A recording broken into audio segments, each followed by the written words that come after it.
Vamos lá, né, pessoal? Então, eu fui professor de vocês na disciplina Química Orgânica Básica, tá? E dia 17 agora começou a disciplina de Química Orgânica. Esse é o nosso primeiro contato aqui, né, através de videoconferência. E nesse semestre, aliás, nessa disciplina, eu coloquei mais lives, tá? Porque eu vejo como uma oportunidade nós estarmos interagindo, vocês tirando mais dúvidas e considerando que essa disciplina é uma disciplina que trabalha mais a parte das reações orgânicas, mecanismos. Então, considerando aí essas questões, né, eu preferi ministrar a aula através mais por live do que deixar vídeos gravados como na disciplina passada. E aí o tempo de gravação ele é muito limitado, né? Digamos que 15 minutos, tá? E aí é um tempo muito curto para que a gente possa estar realizando, digamos assim, gravações, deixando disponível aí para vocês. Porque 15 minutos dá para a gente falar nem de um tipo de reação. Então aí eu preferi nesse módulo, aliás, em todas as unidades a gente ter lives, né? Na verdade, acho que só nas 3 primeiras unidades vamos ter lives aí para que a gente possa debater e discutir um pouco acerca das reações orgânicas, que é o conteúdo, digamos, de um modo geral, programático dessa disciplina. E aí, pessoal, estou no modo de apresentação aqui. Eu não vou estar atento aos comentários aí no chat. E aí, assim que vocês tiverem dúvidas, vocês podem ligar o microfone, tá? E fazer perguntas, tá bom? Se tiverem também alguma pergunta, alguma observação a fazer também antes do início aqui da apresentação, eu estou à disposição e pronto também para ouvir vocês. Se não, vamos dar continuidade, tá? À disciplina de Química Orgânica. Tá? Então, nós temos aqui, na primeira unidade, além de intermediários reacionais, que foi um PDF de uns slides que eu já deixei disponível para vocês, tá? Aquela parte, fazendo uma observação, a parte de intermediários reacionais, nós vimos na Química Orgânica Básica. Então, é importante nós conhecermos os intermediários reacionais, como carbocátions, carbânios, saber o tipo de ruptura de uma ligação covalente, que são as ligações mais frequentes nos compostos orgânicos, saber como é que é formado um radical, tá bom? Isso é importante para que a gente possa prosseguir o estudo das reações orgânicas, tá? Esses intermediários, volta e meia nós vamos nos deparar com eles, tá? Quando nós estivermos aí vendo os mecanismos das reações, e dependendo do tipo de mecanismo, se for radicalar ou iônico, né, nós vamos nos deparar com esses intermediários reacionais, tá bom? E aqui eu coloquei, pessoal, vamos hoje discutir um pouco sobre reação de hidrocarbonetos, alifáticos e aromáticos. Isso aqui é um tópico que está lá no plano da disciplina, que eu acredito que vocês já deram uma olhada lá.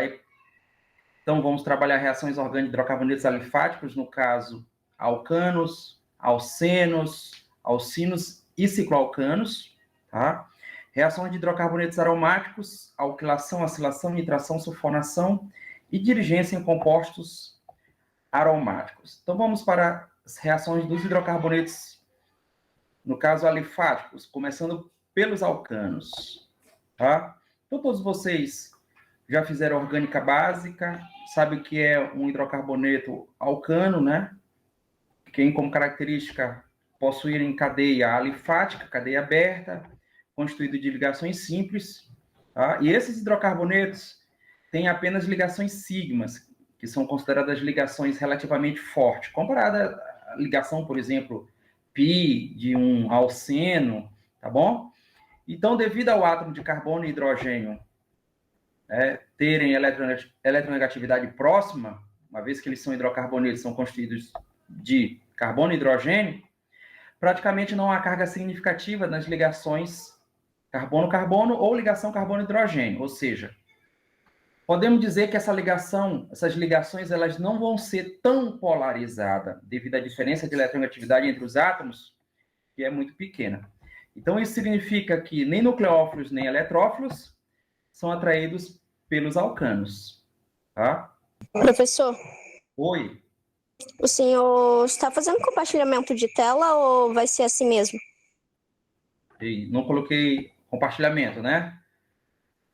Então, deixa eu voltar aqui. Estou pensando que eu compartilhei com vocês.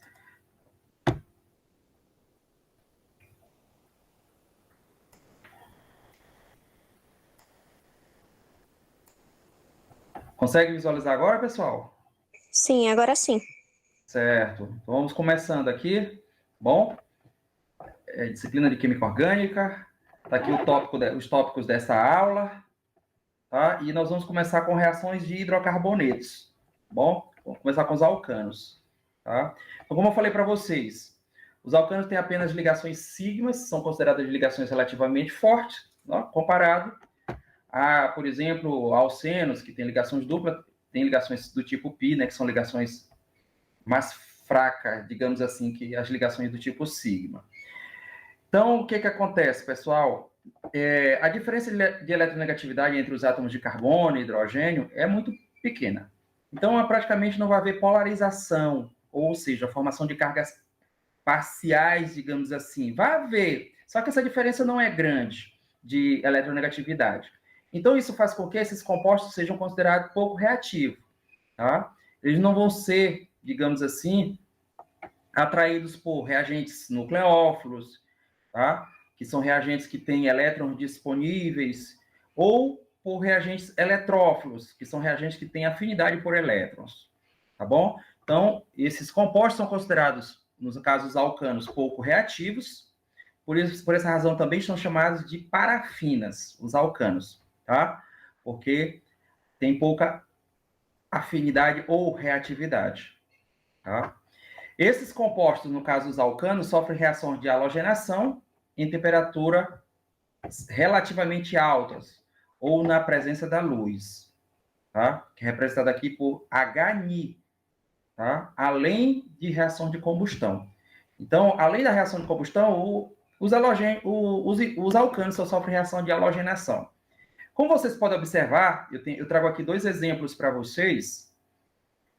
Por exemplo, metano reagindo com cloro, tá? É uma reação de halogenação. Esse delta aqui em cima, toda vez que vocês observarem uma reação, está dizendo que essa reação ocorre em temperatura, precisa aquecer, tá bom? Está formando aqui como produto cloreto de metila ou clorometano, e que mais? Cloreto de hidrogênio, também chamado de ácido clorídrico. Na segunda reação, eu tenho o etano reagindo com bromo na presença, pode ser aquecimento ou luz, tá?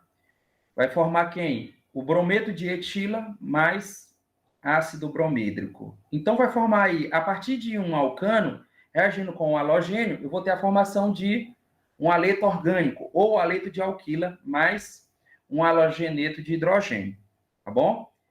Então, aí vai formar um produto halogenado. E como é que essa reação acontece, pessoal? As reações dos alcanos, elas são via mecanismo radicalar, tá? É via formação de radical. Tá? Por que a gente usa calor ou temperatura? Para iniciar a formação do radical. Tá? As etapas de uma reação radicalar, via mecanismo radicalar, basicamente são três. Tá? Uma é chamada de iniciação, outra é chamada de propagação, e por último nós temos as etapas de terminação. Tá? A gente fala de um modo geral três, mas, por exemplo, na propagação ocorre em duas, na terminação ocorre em três etapas, tá bom? Como é que isso acontece? Aquecendo ou na presença da luz, eu tenho aqui, no caso, o halogênio, vai haver quebra da ligação, par de elétron compartilhado entre os dois átomos de cloro, tá? Essa ligação ela se quebra de modo homogêneo. Como é que é isso, professor? Cada um dos átomos fica com a metade dos elétrons da ligação. Por exemplo, esse traço que eu tenho aqui entre o átomo de cloro, os dois átomos de cloro, eu tenho um par de elétrons. Quando essa ligação quebra, cada um dos átomos fica com um elétron da ligação. Essas estruturas que são formadas aqui, esses dois cloro com esse pontinho aqui, são dois radicais cloro que são formados, tá? Então, aí é a etapa de iniciação. Iniciou a formação do radical.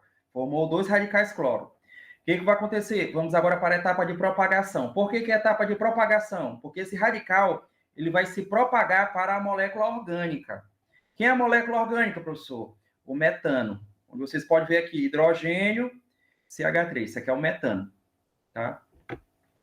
E aí o cloro vai pegar o quê? Capturar um radical hidrogênio, tá? O cloro vai capturar um radical hidrogênio do metano, e aí vai formar o quê? HCl. Se o cloro já tem um elétron, o hidrogênio vai sair daqui com um elétron, porque é radical hidrogênio, tá bom? Aí vai formar o HCl. Consequentemente, vai formar o quê? O radical metila. Esse CH3 com esse pontinho aqui, ó. Tá? Radical metila. Depois desse radical metila, tá? Esse radical aqui metila vai fazer com que, novamente, esse radical se propague para a molécula de Cl2, que eu ainda tenho no meio reacional, tá? Ainda tenho cloro. E aí, olha, um radical metila vai reagir com um radical cloro, formando quem? Cloreto de metila, mais radical cloro. Observa que nessa etapa aqui de propagação, eu já tenho o meu produto, que é o cloreto de metila. Eu vou ter produto formando tanto na etapa de propagação, quanto nas etapas aqui de terminação, tá, pessoal? Que é a etapa seguinte, tá bom? E um detalhe que eu quero falar para vocês é o seguinte.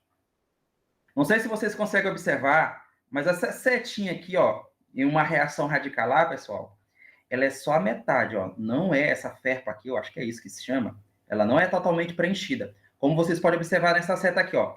Ela é só um lado da seta, esse vermelhinho aqui, ó. É só um lado. É assim que a gente representa, tá? Uma reação radicalar, tá bom? E aí, nós temos a etapa de terminação. O que é essa etapa de terminação? Todos os radicais que eu tenho no meio reacional, eles vão reagir entre si, formando uma molécula. Por exemplo, aqui, ó, vocês podem observar que na última etapa de propagação eu tenho um radical cloro. Então, um radical cloro reage com outro radical cloro, forma quem? Cl2. Tá? Vocês viram que na primeira etapa de propagação formou radical metila. Além desse radical metila reagir com radical cloro para formar cloreto de metila, ele pode reagir também com outro radical metila que está no meio reacional e vai formar o quê? Vai formar etano, vai formar hidrocarboneto. Ou seja, a partir do metano, eu obtive etano também. Isso aqui é um subproduto, tá? Dessa reação. O que mais? Radical cloro vai reagir com radical metila, formando quem? Cloreto de metila, que é o meu produto de interesse. Esse produto de interesse, pessoal, ele é formado tanto na etapa de terminação, quanto na etapa de propagação. Então, isso aqui é o mecanismo da reação de halogenação. Tá? Halogenação de quê? De um alcano, tá? Nós temos um alcano o mais simples de todos aqui, que é o metano. Tá bom? Ok? Professor, como é o nome dessa reação que os alcanos sofrem? Os alcanos, devido a algumas características que eu já falei para vocês, pouca reatividade, eles vão sofrer reação de quê? Reação de substituição, tá? Substituição radicalar. Então, vocês observam aqui, ó, nessa última reação aqui da etapa de terminação, eu tenho cloreto de metila. Na última etapa de propagação, eu tenho também cloreto de metila. Você tinha metano. Metano é o quê? CH4. Você tem CH3Cl. O que aconteceu aí? Um átomo de hidrogênio foi substituído por um átomo de cloro. Tá bom? Então é isso que acontece. Substituição. Tá certo? Alguma dúvida? Vamos para o próximo slide. Fatores que determinam a distribuição do produto. Então aí eu tenho um outro alcano, nesse caso aí é o butano, reagindo com cloro, na presença de calor ou luz ultravioleta, vai formar o quê? Um clorobutano e 2 clorobutano, mais HCl, tá? Então, aí nós vamos ter que ver quais são os fatores que determinam a quantidade de produto formado. Gente, vamos observar o seguinte. Olha, os carbonos aqui da extremidade dessa cadeia do butano, cada um tem 3 hidrogênios. Ó, aqui na extremidade, bem aqui no começo da cadeia, tem 3 hidrogênios. E aqui no final também tem 3 hidrogênios. Esses carbonos, eles são iguais. Tá bom? o cloro pode atacar tanto esse carbono aqui como esse outro, vai formar um único produto, que é o 1-clorobutano. Tá bom? E aí ele coloca aqui, ó, esperado 60% do produto seja 1-clorobutano. Por que 60%? Porque esse primeiro carbono aqui tem 3 hidrogênios, como esse último aqui que tem 3 hidrogênios, eles são iguais. São 6 hidrogênios que podem ser atacados por um radical cloro. Então, se são 6 em um total de 10, porque o butano tem 10 carbonos. Ele tem 10 carbonos não, pessoal, tem 10 hidrogênios. O butano, se ele tem 4 carbonos, ele tem que ter 10 hidrogênios, porque em um alcano, o número de hidrogênio é o dobro do número de carbono mais 2. Se eu tenho 4 carbonos, eu tenho que ter aí 10 hidrogênios. Então, esses 6 hidrogênios aqui, ó, da extremidade da cadeia, eles são iguais. Então, como eu tenho 6 hidrogênios, que pode ser atacado por um radical cloro, é esperado que 60% do produto seja 1-clorobutano. Tá? E eu tenho também o quê? 2 carbonos iguais, que são esses carbonos 2 e 3 aqui do butano. Esses carbonos que estão no meio aqui, ó, da cadeia. Tem 4 hidrogênios. Então, como são 4 hidrogênios, é esperado que 40% do produto seja 2-clorobutano, porque esses hidrogênios são iguais. Tá bom? Mas o que observa-se na prática é que somente 29% é de 1-clorobutano e 71% é do 2-clorobutano. Por que isso acontece? Porque, pessoal, para formar 1-clorobutano, vai precisar formar um radical chamado de butila, ou N-butil. Ele é um radical o quê? Primário.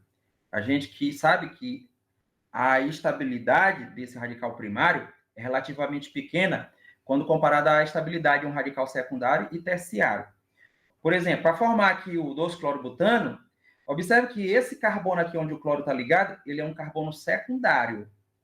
Então, considerando o mecanismo que eu mostrei anteriormente para vocês lá com o metano, aqui no butano vai formar um radical secundário, para o cloro poder reagir com esse radical secundário, tá? E assim formar o 2-clorobutano. Para formar um clorobutano, o cloro vai ter que reagir com o N-butila, com o radical primário, para formar um clorobutano. Tá? Por que forma 71% de 2-clorobutano? Porque o radical secundário, que é o intermediário reacional, ele é mais estável do que um primário. Considerando que ele é mais estável, o tempo de vida útil desse radical é maior do que de um radical primário, ele vai estar mais suscetível ao ataque do radical cloro. Tá? Então, esse é um dos fatores que determina a quantidade, a distribuição do produto. 71% é do 2-clorobutano. E aqui eu tenho estabilidade de radicais, que inclusive essa parte aqui de estabilidade está naquele primeiro PDF que eu disponibilizei para vocês. Tá? Aqui, ó, radical terciário é mais estável do que um secundário, que é mais estável do que um primário, que é mais estável do que a radical metilo. Tá? Aqui que se confere essa estabilidade. A quantidade de grupos alquilas que estão ligados ao carbono aqui, ó, ao radical. Esse carbono que tem um elétron não compartilhado é o radical. Eu tenho grupos alquilas aqui, 3 grupos alquilas que são grupos elétron doadores por efeito indutivo ou efeito hiperconjugativo, tá? Se esse carbono está deficiente de elétrons, esse carbono do meio aqui, vocês sabem que o carbono é tetravalente, tá? De um modo geral falando. E aí, se eu tenho 3 grupos doadores aqui de elétrons, o que está acontecendo? Está diminuindo a deficiência desse carbono, que esse carbono tem de elétrons. Tá? Ele está deficiente de elétrons, mas tem 3 grupos alquilas aqui empurrando elétrons em direção a esse carbono. Na segunda aqui, estrutura, só tenho 2 grupos alquilas. Na terceira, só tem um radical alquila. E aqui no metilo, eu não tenho nenhum. Então, isso aí é a ordem decrescente de estabilidade radical. Tá? Quanto maior o número de grupos alquilas ligados ao carbono, que está deficiente de elétrons, mais estabilidade vai ter o radical. Tá? Quais são os efeitos que contribuem para a estabilidade dos radicais? Nesse caso aí, como são radicais alquilas, eu tenho efeito indutivo, positivo ainda, que é ocasionado pelos grupos alquilas, e efeito hiperconjugativo. Tá bom? Certo? Então, que eu trago aqui também para vocês? Taxas relativas de formação de radicais alquilas por um radical cloro à temperatura ambiente. Tá? Foi observado que a taxa de formação de radicais alquilas por um radical cloro, que a taxa de formação de um radical alquila, tá? Por um radical cloro à temperatura ambiente, se for terciário, ele é 5 vezes maior do que um primário. Se for um radical secundário, é 3,8 vezes maior do que um radical primário. Então, o radical terciário é mais fácil formar comparado a um radical secundário e o secundário comparado a um radical primário, tá? Terciário, 5 vezes a mais que um radical primário. Secundário, 3,8 vezes. A taxa de aumento da reação aqui, ó. Tá? Então, pessoal, o que acontece? Vamos imaginar o seguinte, ó. Pegando a estrutura anterior que eu mostrei para vocês, de produto que é formado lá, um clorobutano, tá? O que eu vou fazer? Eu pego o número de hidrogênios e multiplico pela reatividade, tá? Olha, para formar um clorobutano, eu parti do butano. Quantos hidrogênios eu tenho na extremidade da cadeia? Como eu falei para vocês, eu tenho 3 de um lado e 3 do outro. No total dá 6. Tá? Para formar um clorobutano, precisa formar o radical o quê? Primário, que é o radical butil. Tá? Qual é a taxa dessa reação? A reatividade dele? 1. Então, 6 vezes 1, 6. Vamos fazer para o 2-clorobutano. Número de hidrogênios. Eu tenho 2 carbonos secundários, lá tenho 4 hidrogênios, então coloco 4 vezes a reatividade de um radical secundário, 3,8. 4 vezes 3,8 dá 15. Somando tudo, dá 21. Ó, 6 com 15 dá 21. Então, eu vou dividir 6 por 21 e 15 por 21, que dá quanto? Dá 29, a taxa de formação do 1-clorobutano, e 71% a taxa de formação do 2-clorobutano, que foram os rendimentos que eu mostrei na reação anterior para vocês. Observa aqui, ó, experimentalmente, é esperado 29%, aliás, observou-se 29% do 1-clorobutano e 71% do 2-clorobutano. Tá bom? Vamos falar agora de princípio da reatividade, seletividade. Tá bom? Aqui eu tenho taxas relativas de formação de radicais, não mais por um radical cloro, mas por um radical bromo a temperatura de 125 graus. Tá?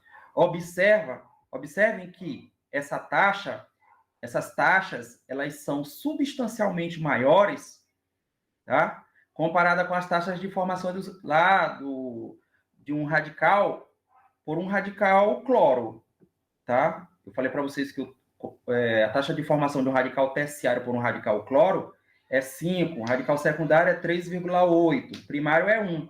Aqui nós já vamos para 1.600, se for formar um radical terciário, e 82, se for um radical secundário. Tá bom? As diferenças de reatividade são tão grandes que o fator reatividade é mais importante do que o fator probabilidade. Tá bom?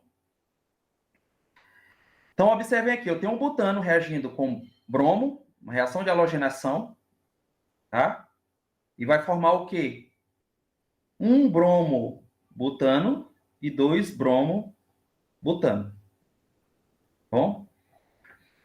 2% de 1 bromo butano e 98% do produto é 2 bromo butano. Tá? A reação com cloro, observem aqui, que a reação com cloro fornece 71% de 2-clorobutano, que foi a reação anterior que eu mostrei para vocês. Olha aqui, ó, percentual, rendimento. O outro slide, 71%. Tá? Então, olha, comparada a reação do cloro com o bromo, tá? A reação com o bromo, pessoal, ela é mais seletiva.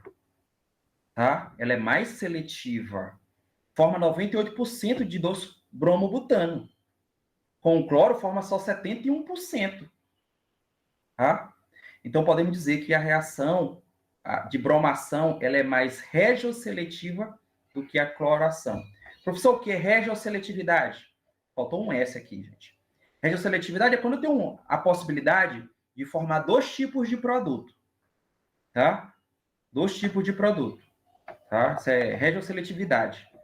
No caso dessa reação aqui com o bromo, como formou 98% de 2-bromo-butano, eu posso dizer que ela é altamente regioseletiva, porque formou preferencialmente um tipo de produto, e isso em grande quantidade, né? Tá? A regioseletividade para o cloro ela já é mais baixa, tá? Eu posso dizer que ela é altamente regioseletiva? Posso, mas porque, assim, abaixo de 70% ela já é mais, digamos que, moderadamente regioseletiva, tá bom? E existe reação regioseletiva, moderadamente regioseletiva e altamente regioseletiva, tá bom? Então, o bromo é mais regioseletivo, a reação de bromação é mais regioseletiva do que a cloração, tá?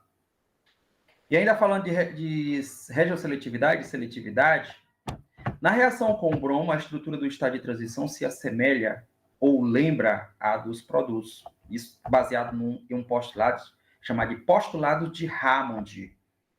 Tá? O postulado de Hammond ele trata do princípio da reatividade e seletividade, que diz o seguinte: quanto maior a reatividade de uma espécie, menor será a sua seletividade. Turma, quanto maior a reatividade de uma espécie, menor será a sua seletividade.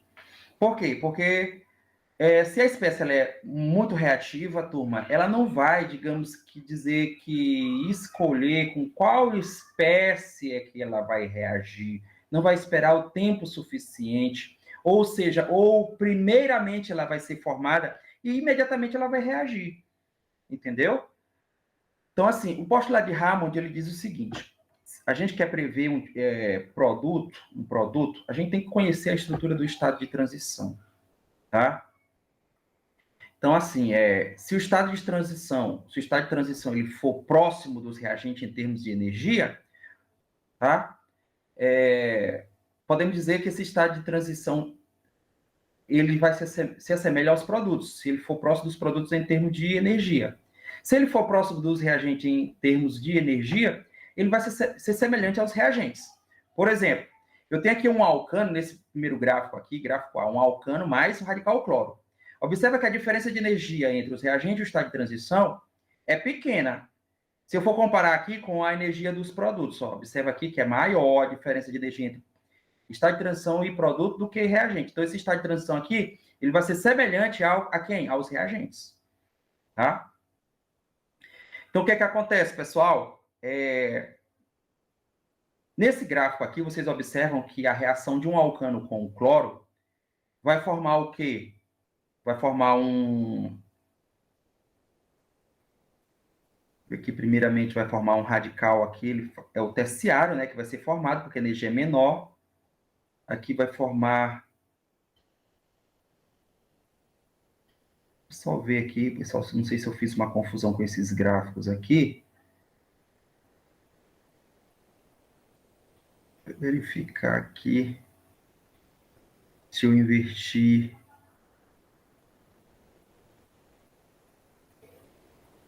Certo, tá certo, tá certo. O radical aqui, pessoal, menos...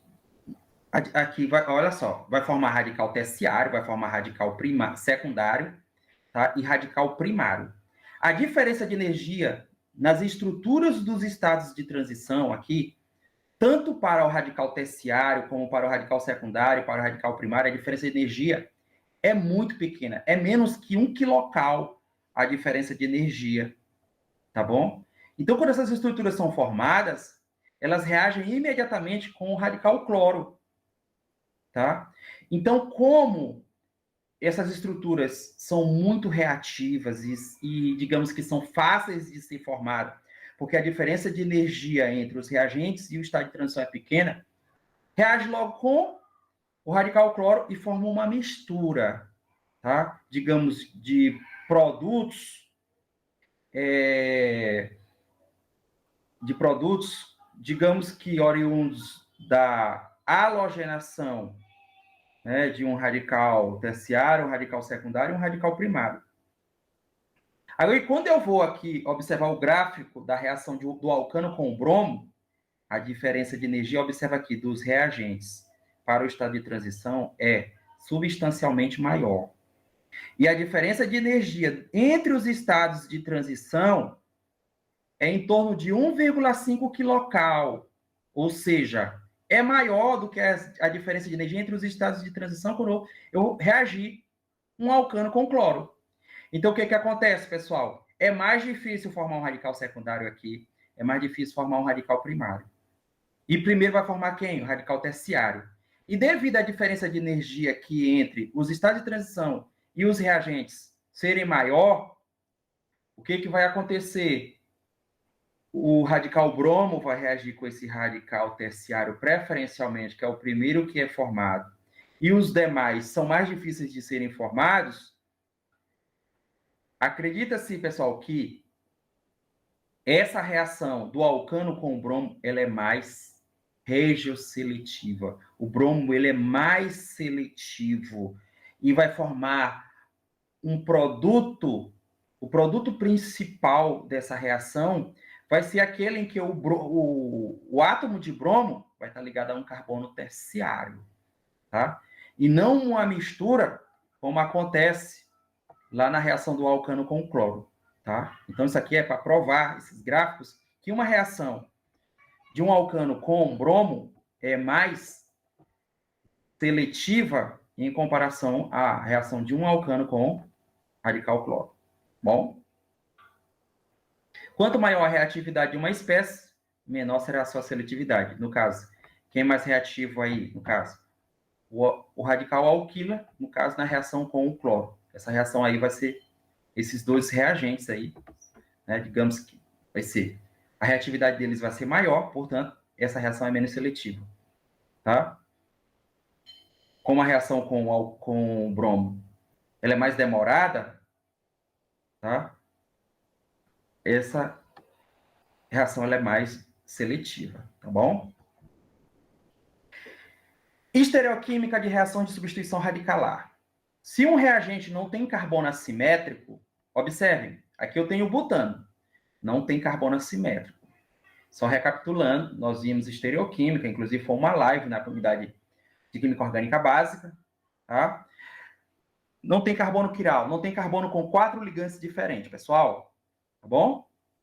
Se não tem carbono assimétrico e uma reação de substituição radicalar forma um produto com carbono assimétrico, se formar um produto com carbono assimétrico, uma mistura racêmica é obtida.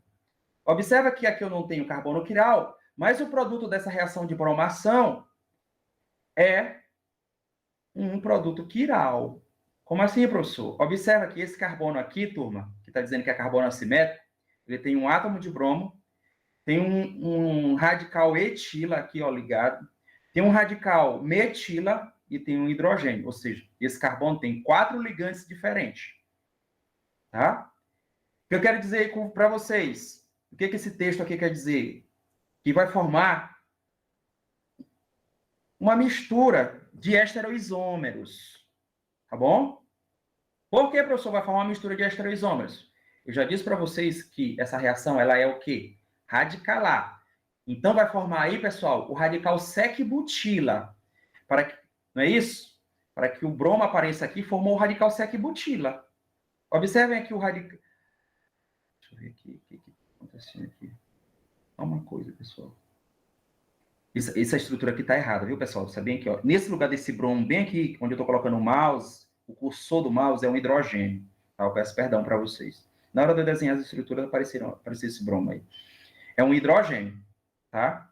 Então, eu tenho esse radical aqui como intermediário. Isso aqui, ó, é o orbital, onde eu tenho um elétron não compartilhado, tá? É um radical aí. O que você quer dizer com isso, professor? O radical, pessoal, qual é a hibridização de um radical? É sp2. Se ele é sp2, a estrutura do intermediário ela é o quê? Planar. Se é planar, o radical bromo ele pode atacar por qualquer um dos dois lados do plano. Se ele atacar pelos dois lados do plano, tá? Vai formar o quê? um produto com uma configuração e outro produto com outra configuração. Tá bom? Por exemplo, se esse isômero aqui, ó, tá? Se esse isômero aqui, no caso, o 2-bromo-butano, esse aqui, ó, se ele tiver a configuração R, esse outro aqui é a configuração S, tá? E como esses isômeros aqui, esses estereoisômeros, eles são, e um é imagem especular do outro, nós chamamos eles de quê? De enantiômeros, tá? Eles são enantiômeros, então tem aqui um par de enantiômeros. E se eles forem formados em quantidades equimolares, eu vou ter o quê? Uma mistura racêmica, tá? A mistura racêmica é a união em quantidade equimolar, tá? De enantiômeros, tá bom? Chamar de enantiômeros, antípodas óticos ou enantiomorfos, tá bom? E aí, pessoal, para fechar essa parte de reações, eu trouxe aqui reações com substâncias cíclicas. No caso, os cicloalcanos, tá bom? Olha, os cicloalcanos, os ciclanos, os hidrocarbonetos cíclicos, sofrem os mesmos tipos de reações das substâncias acíclicas. No caso, as reações as mesmas reações que os alcanos, que os alcenos sofrem, tá bom? Olha, eu tenho o ciclopentano reagindo com cloro, vai formar o clorociclopentano, ou cloreto de ciclopentila. Eu tenho o ciclohexano reagindo com bromo, vai formar bromociclohexano, tá? Esses anéis aqui, pessoal, de 5 membros e 6 membros, são anéis, digamos assim, mais estáveis, onde a tensão nesses anéis é menor, tá? Recapitulando como é que eu chamo? Análise conformacional. A tensão nesses anéis aqui, de 5, 6 membros, é menor.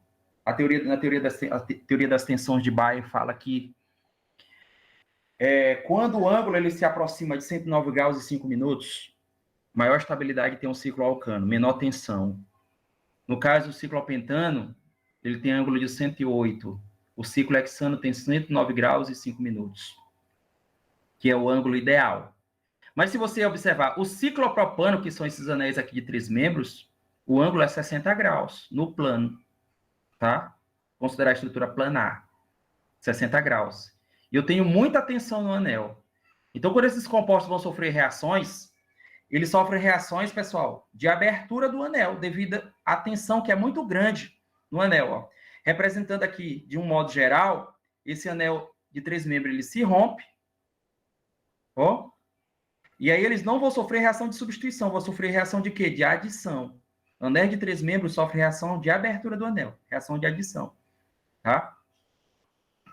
Vocês podem observar aqui, ó, reagindo com o brometo de hidrogênio, forma aqui o bromo-propano, tá certo?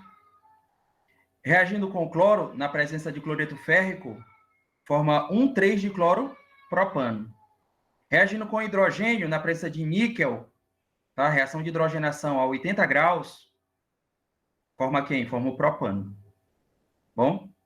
Por que isso acontece? Na reação do ciclopropano com HX, como assim, professor? HBr, tá? A formação de produtos de adição eletrofílica, devido à grande tensão que é observada no anel de 3 membros, como eu já falei para vocês. Com ângulo de ligação de 60 graus, os orbitais sp3 não podem se sobrepor frontalmente, o que diminui a efetividade da sobreposição, tá? No caso, a sobreposição entre o reagente que está sendo adicionado à molécula orgânica, tá? Dessa forma, as ligações bananas do ciclopropano são mais fracas que as ligações sigma carbono-carbono normais, fazendo com que o ciclopropano sofra a reação de abertura de anel na presença de reagentes eletrófilos. Bom, então, com ângulo de 60 graus, os orbitais sp3 não podem se sobrepor frontalmente. Tá, pessoal?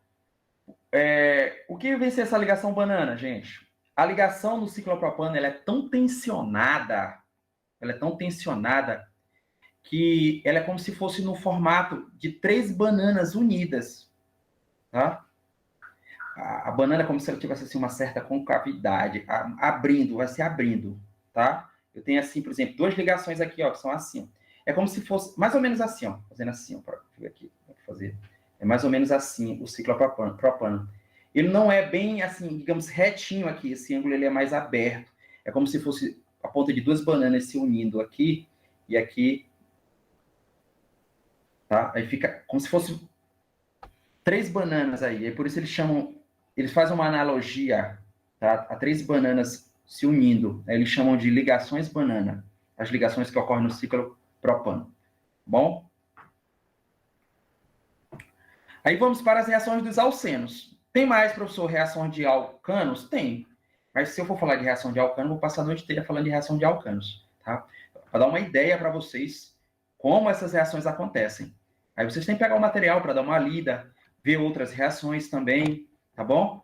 E aí eu oriento, inclusive, vocês pegarem, depois eu vou disponibilizar para vocês também, além do fascículo, que já está disponível, dos 2 fascículos, vou disponibilizar para vocês o livro da Paula Brus, que é um livro bem mais, de uma linguagem bem mais acessível para vocês, tá bom? Tem também os Solomos, que já não é uma linguagem, digamos assim, tão fácil quanto o da Paula Brus, tá? Mas dá para levar tranquilo, tá bom? Aí já tem também um Alige, tá? Mas, digamos assim, para fins didáticos, Paula Brus é uma linguagem bem mais fácil, tá? De compreensão. Reações dos alcenos, hidrocarbonetos alcenos. Vamos lá. Os alcenos, pessoal, diferentemente dos alcanos ou cicloalcanos, eles sofrem reação de adição eletrofílica. Observe que lá nos alcanos nós não tínhamos ligações pi, nós não tínhamos ligação dupla, tá? São compostos poucos reativos, sofreram reação de substituição radicalar, tá? Os alcenos ou alquenos, eles têm ligação dupla. Olha só, uma ligação sigma aqui entre carbonos e uma ligação pi. Qual é o tipo de reação que eles vão sofrer? Adição, tá? Vão sofrer reação de adição. Um reagente vai ser adicionado a essa ligação pi, que é a primeira ligação a ser quebrada, que é a ligação mais fraca, tá? Comparada com uma ligação sigma. Essa reação, pessoal, ela é uma reação de adição chamada de adição eletrofílica. Por que reação de adição eletrofílica? Porque a primeira espécie que vai ser adicionada à ligação π é um eletrófilo. E aí é um intermediário reacional. Assim como nós falamos de radicais no mecanismo de substituição radicalar lá dos alcanos, que é um intermediário reacional também, aqui nós vamos ter intermediários reacionais. Tá? Então, aqui, como já é uma reação iônica, nós vamos ver aí reagentes eletrófilos e nucleófilos como intermediários, tá bom? Vamos lá. Então, aqui, olha, eu tenho aqui um próton que vai ser adicionado a uma ligação π, tá? Um próton que vai ser adicionado a uma ligação π. Se um próton vai ser adicionado a uma ligação π, eu vou ter um carbono aqui, pessoal, com 3 ligações. Ó, observa aqui, ó. Esse carbono aqui tem 3 ligações. O próton que entrou, tá? A ligação π, ó, compartilhou o par de elétrons, foi compartilhada com o próton. O bromo aqui, pessoal, ele leva o par de elétrons da ligação. Aqui não é mais uma ruptura homogênea, que é uma ruptura heterogênea, uma clivagem heterolítica. E aí formam esse íon aqui, brometo, mais esse carbono positivo. Professor, como é que se chama esse carbono positivo? É um intermediário reacional também, chamado de carbocátion. Tá bom? Chamado de carbocátion. E, pessoal, esse nome aqui, lenta, essa etapa aqui, ela é rápida, tá? Ela não é lenta. Lenta é só essa primeira aqui, tá? Essa etapa aqui, ela é rápida. Tá certo? Aí, olha, na segunda etapa da reação, eu tenho o brometo. Esse brometo é um nucleófilo. Por que ele é nucleófilo? Porque ele está negativo. Ele tem afinidade por cargas positivas. Carga positiva me lembra de quê? Do núcleo do átomo. Por isso ele é chamado de reagente nucleófilo, tá bom? Aí o ataque do nucleófilo ao carbocátion, formando aqui, ó, um aleto de alquila. Professor, e por que na primeira etapa o próton é chamado de eletrófilo? O próton, pessoal, é uma espécie que está deficiente de elétrons. Se o bromo ele leva os elétrons da ligação aqui, vai formar um próton, ou seja, uma espécie com carga positiva. Quem tem carga positiva tem afinidade por quem está negativo. Carga negativa me lembra de quê? De elétrons. Então, ele é chamado de reagente eletrófilo. Ele está positivo, mas tem afinidade por quem está negativo. Por isso, ele é chamado de reagente eletrófilo. Tá bom? Ok? Então, o mecanismo geral aqui, a ligação dupla é completa por uma ligação sigma e outra ligação pi. Aí eu tenho um reagente aqui, ó. Eu tenho um reagente, nesse caso aqui eu posso dizer que o Y é o próton e o Z- é quem? É o brometo.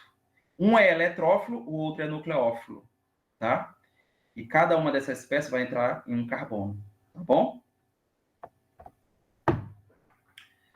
O produto é um aleto de alquila. Essa primeira reação aqui, eu tenho um eteno reagindo com HCl, vai formar quem? O cloroetano, ou cloreto de etila.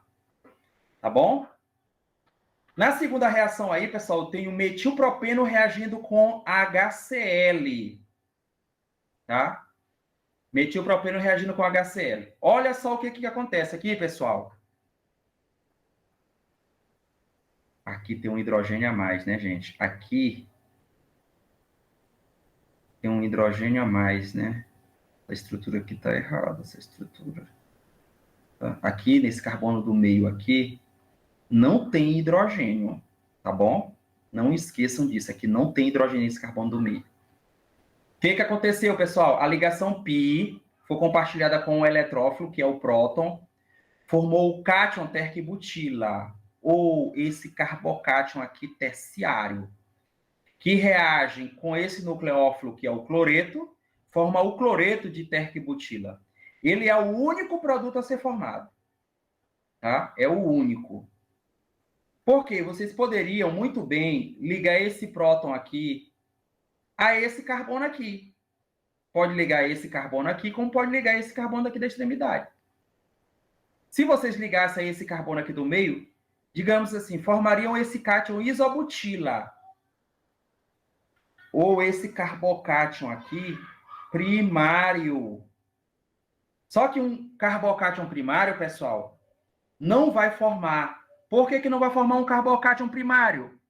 Devido à estabilidade dele, que é relativamente baixa, em relação a esse carbocátion aqui, ó, que foi formado, que é terciário.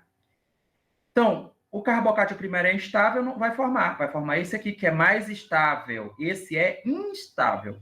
Esse aqui é estável. Então, ele vai ser formado. Quando reage com o nucleófilo, que é o íon cloreto, forma o cloreto de terquibutilo, que é o único produto. Então, esse cloreto de isobutilo aqui, que seria oriundo de um carbocátion primário, ele não se forma porque o carbocátion primário não vai ser formado.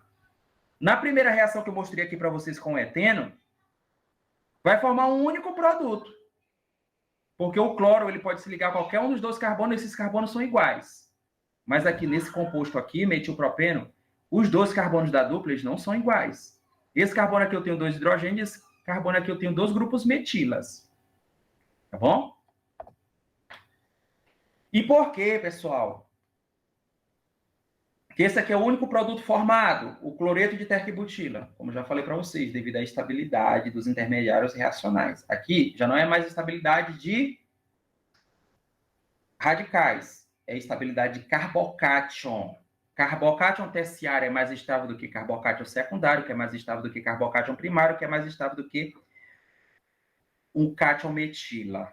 Quais são os efeitos? Eu tenho efeitos eletrônicos, eu tenho efeito indutivo e, principalmente, o efeito hiperconjugativo, tá? Que é quando eu tenho a sobreposição do orbital, tá? De um átomo aqui, ó, que está completo, totalmente preenchido, que está fazendo ligação, ele vai se sobrepor a um orbital aqui que está vazio. Por exemplo, o orbital desse carbono aqui, ó, desse carbocátion está vazio, está desprovido de elétrons. E aí esse orbital dessa ligação aqui, carbono-hidrogênio, se sobrepõe a ele para diminuir a deficiência que ele tem de elétrons, esse carbocátion aqui. E isso confere uma certa estabilidade a ele. Esse efeito eu chamo de efeito hiperconjugativo. Tá bom? Então, essa carga ela fica migrando entre esses dois carbonos. Tá? Ou seja, ela fica distribuída. Quando ela se distribui entre um carbono, digamos assim, o peso, a deficiência se torna menor, porque essa carga positiva vai estar compartilhada entre ambos os átomos. Tá bom? Então, aqui, imagina que essa estrutura aqui ó, só tem uma carga positiva e um átomo. Aqui ela está compartilhada entre dois átomos. E aqui ela já está no átomo, olha só, no átomo aqui da esquerda, carbono da esquerda. Aqui estava no carbono da direita. Aqui já está entre os dois átomos e aqui está no carbono da esquerda. Então, quando ela está compartilhada dessa forma aqui, isso confere mais estabilidade, digamos, ao intermediário reacional. Tá? Isso aí é chamado de efeito hiperconjugativo. Vamos falar agora de regioseletividade. Eu tenho aí o 2-metil-but-2-eno, tá? Eu tenho um alceno reagindo com ácido iodídrico, tá? Vai formar aqui o 2-iodo-2-metilbutano. Olha, carbono 1, carbono 2, é o 2-iodo. 2-metil. 4 carbono, a cadeia principal, então é butano. Esse aqui é o produto majoritário. E esse aqui, o 2-iodo-3-metilbutano, é o produto minoritário. Isso por que acontece, pessoal? Porque, olha, para formar esse 2-iodo-2-metilbutano, teria que ter formado o quê, gente? Um radical terciário, pessoal. E para formar esse 2-iodo-3-metilbutano, tinha que formar o quê? Um radical secundário. Radical não, né, pessoal? Desculpa. Um carbocátion, tá bom? Aqui teria que ter formado um carbocátion terciário e aqui um carbocátion secundário. Quem é mais estável dos dois? Um carbocátion terciário. Tá? Então, por isso que o 2-iodo-2-metilbutano é o produto majoritário. Tá bom? E aí, observando isso, um químico russo, na época, ele chegou a dizer o seguinte: o eletrófilo ele se adiciona ao carbono sp2. Por que carbono sp2? Se vai formar um carbocátion, pessoal, o carbocátion é sp2. Ou o alceno também. Você pode observar aqui o alceno. Eu tenho dois carbonos aqui sp2. Não tem? Tem. Dois carbonos sp2. Esse carbono aqui ó, com hidrogênio é sp2. E esse carbono aqui sem hidrogênio também é sp2. Ele disse que o eletrófilo se adiciona ao carbono sp2 ligado a maior número de hidrogênios. Então, observa, ó, esse carbono aqui, ele tem um hidrogênio. Esse carbono aqui não tem nenhum hidrogênio. O hidrogênio se ligou a quem? Ao carbono mais hidrogenado, o carbono sp2 mais hidrogenado, para formar o produto majoritário. Porque quando isso acontece, forma um carbocátion terciário, que é mais estável. Tá? Em homenagem ao químico russo da época, chamado de Vladimir Markovnikov, essa regra, isso ficou estabelecido como uma regra. Foi chamada de regra de Markovnikov. Diz o seguinte, em outras palavras, a adição de hidrogênio, na adição de hidrogênios, ou HX, de hidrogênio não, a adição de AHX, ou a letra de hidrogênio a um alceno, o hidrogênio vai se ligar ao carbono mais hidrogenado da dupla ligação. Ou o eletrófilo, ou o próton se adiciona ao carbono sp2 mais hidrogenado. Tá bom? Regra de Markovnikov. Existe aí uma regra anti-Markovnikov, que é quando o hidrogênio vai se ligar ao carbono menos hidrogenado. Isso acontece com quem? Na presença de ácido bromídrico e peróxido. Tá? Eu não coloquei essa reação aqui, pessoal, porque são muitas reações aqui. Aí não dá para eu debater todas, mas eu peço que vocês dêem uma olhada aí, tá?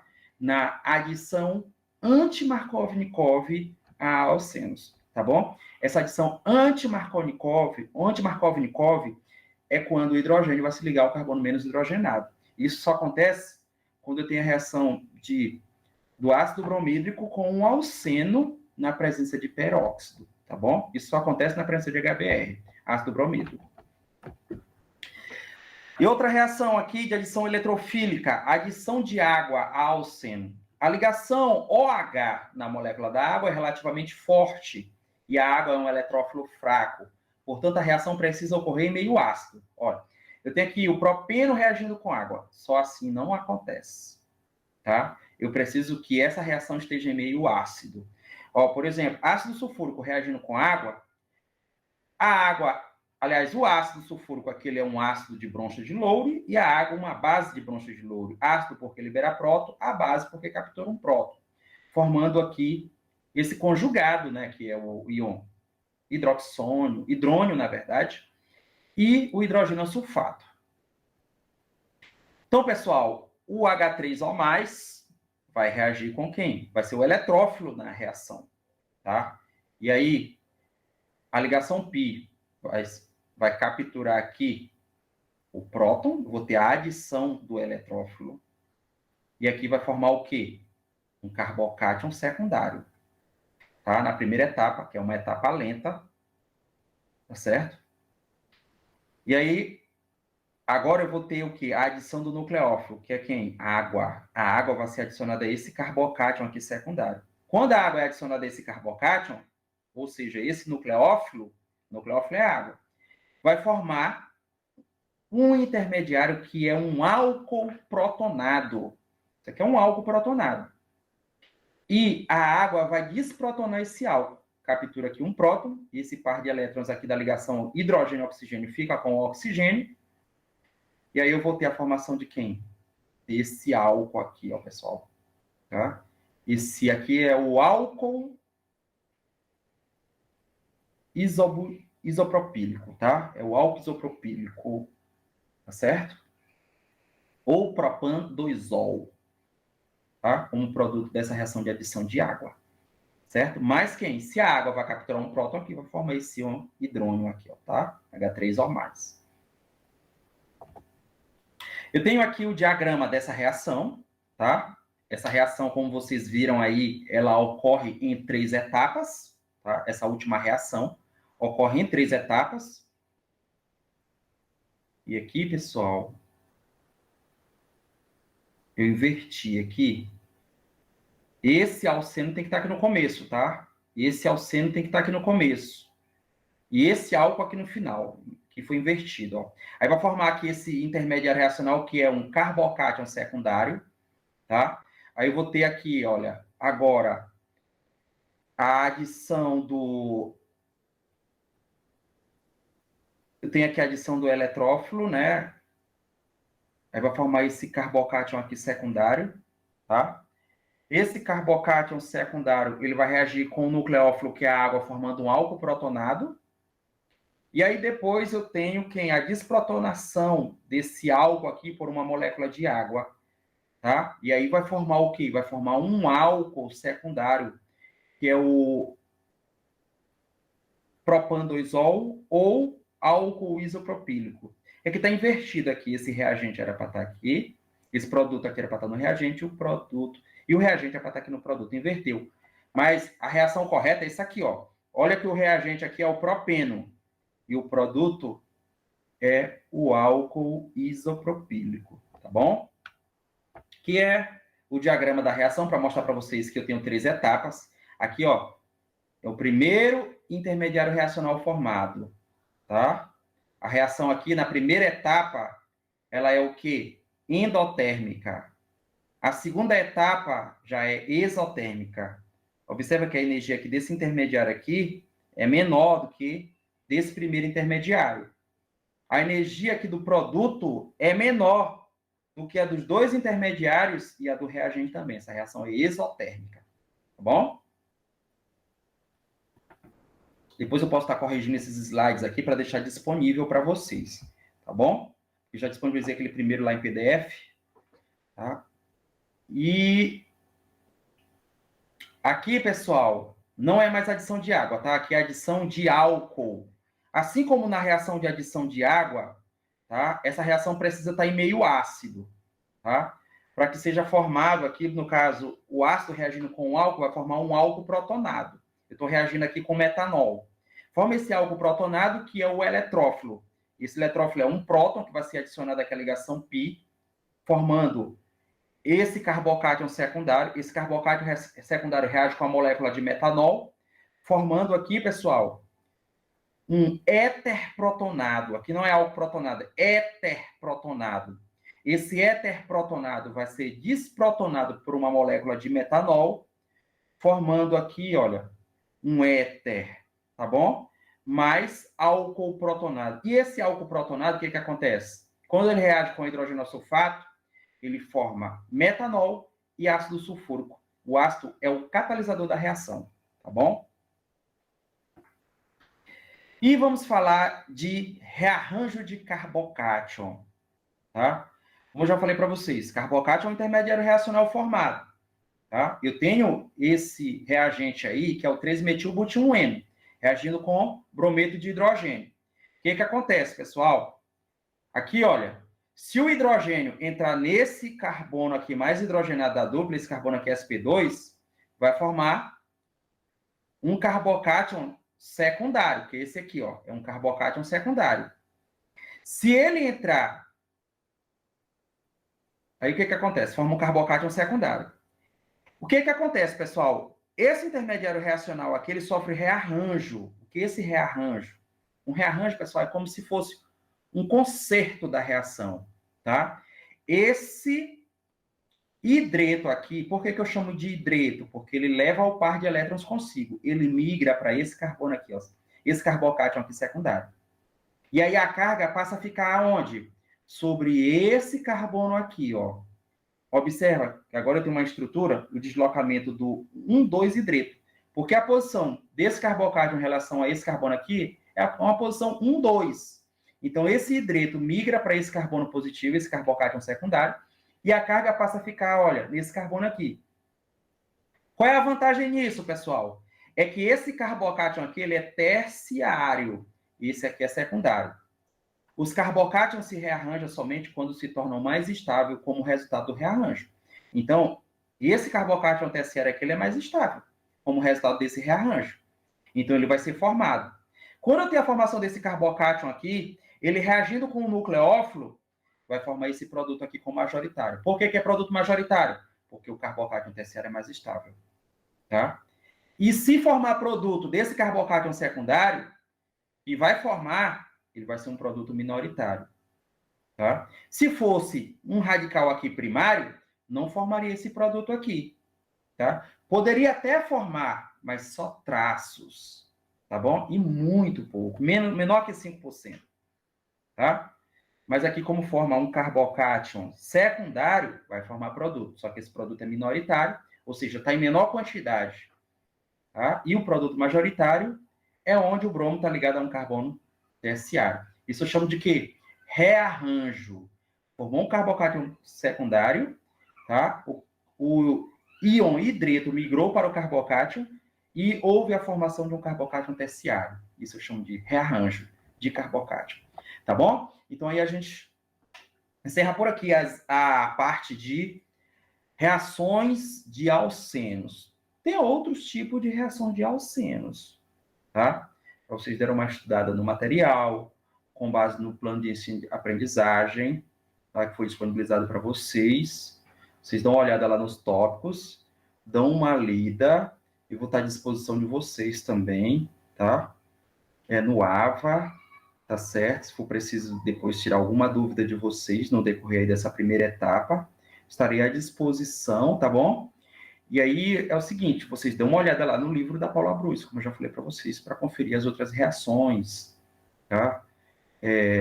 Por exemplo, as reações com halogênio, na presença de água, a formação de haloidrina. Inclusive, eu coloquei uma reação lá que vai exigir de vocês que vocês dêem uma olhada nesses tópicos, tá?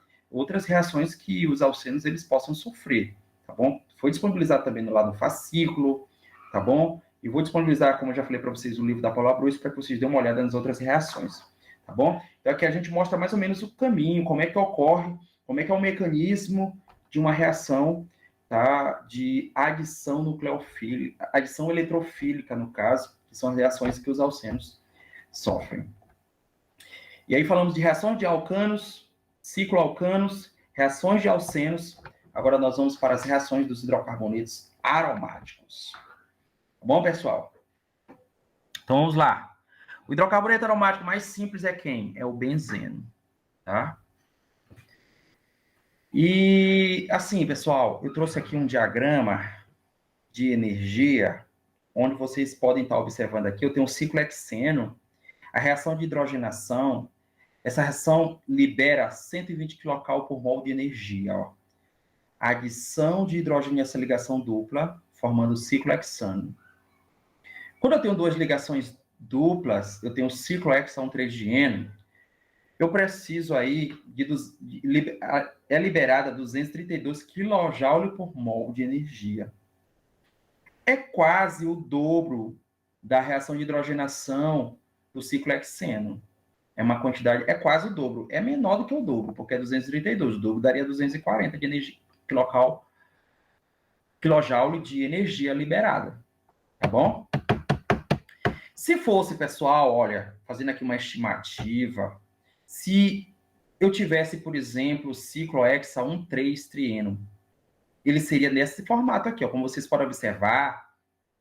O comprimento das ligações, ó, da ligação π é maior, da ligação sigma, maior do que uma ligação dupla. Porque, na verdade, esse composto aqui ele é hipotético. Ele não existe. O ciclo hexatrieno, ele não existe. Tá? Ele não existe. O comprimento, pessoal, de uma ligação sigma normal, ela é 1,54 angstrom. De uma ligação dupla, 1,34. De uma ligação tripla, 1,2 angstrom. Tá? Por isso que ele colocou aqui, inclusive, os comprimentos diferentes, ó, porque uma ligação sigma é maior do que o comprimento de uma ligação π. Se eu fosse promover uma hidrogenação, precisaria de 3 mols de hidrogênio e liberaria aqui em torno de 360 kJ por mol. Tá? Não existe o ciclo hexatrieno. O que existe? O benzeno. Vocês podem observar aqui que o benzeno, olha, aqui o comprimento dessa ligação aqui π é igual ao comprimento dessa ligação sigma. Porque no benzeno, pessoal, essa ligação aqui, elas não são fixas. Elas são ligações deslocalizadas. Tá? Ou seja, esses pares de elétrons π aí, vocês sabem, eles estão em ressonância. Isso é que confere estabilidade ao benzeno. O comprimento das ligações no benzeno, elas são todas iguais, vocês sabiam?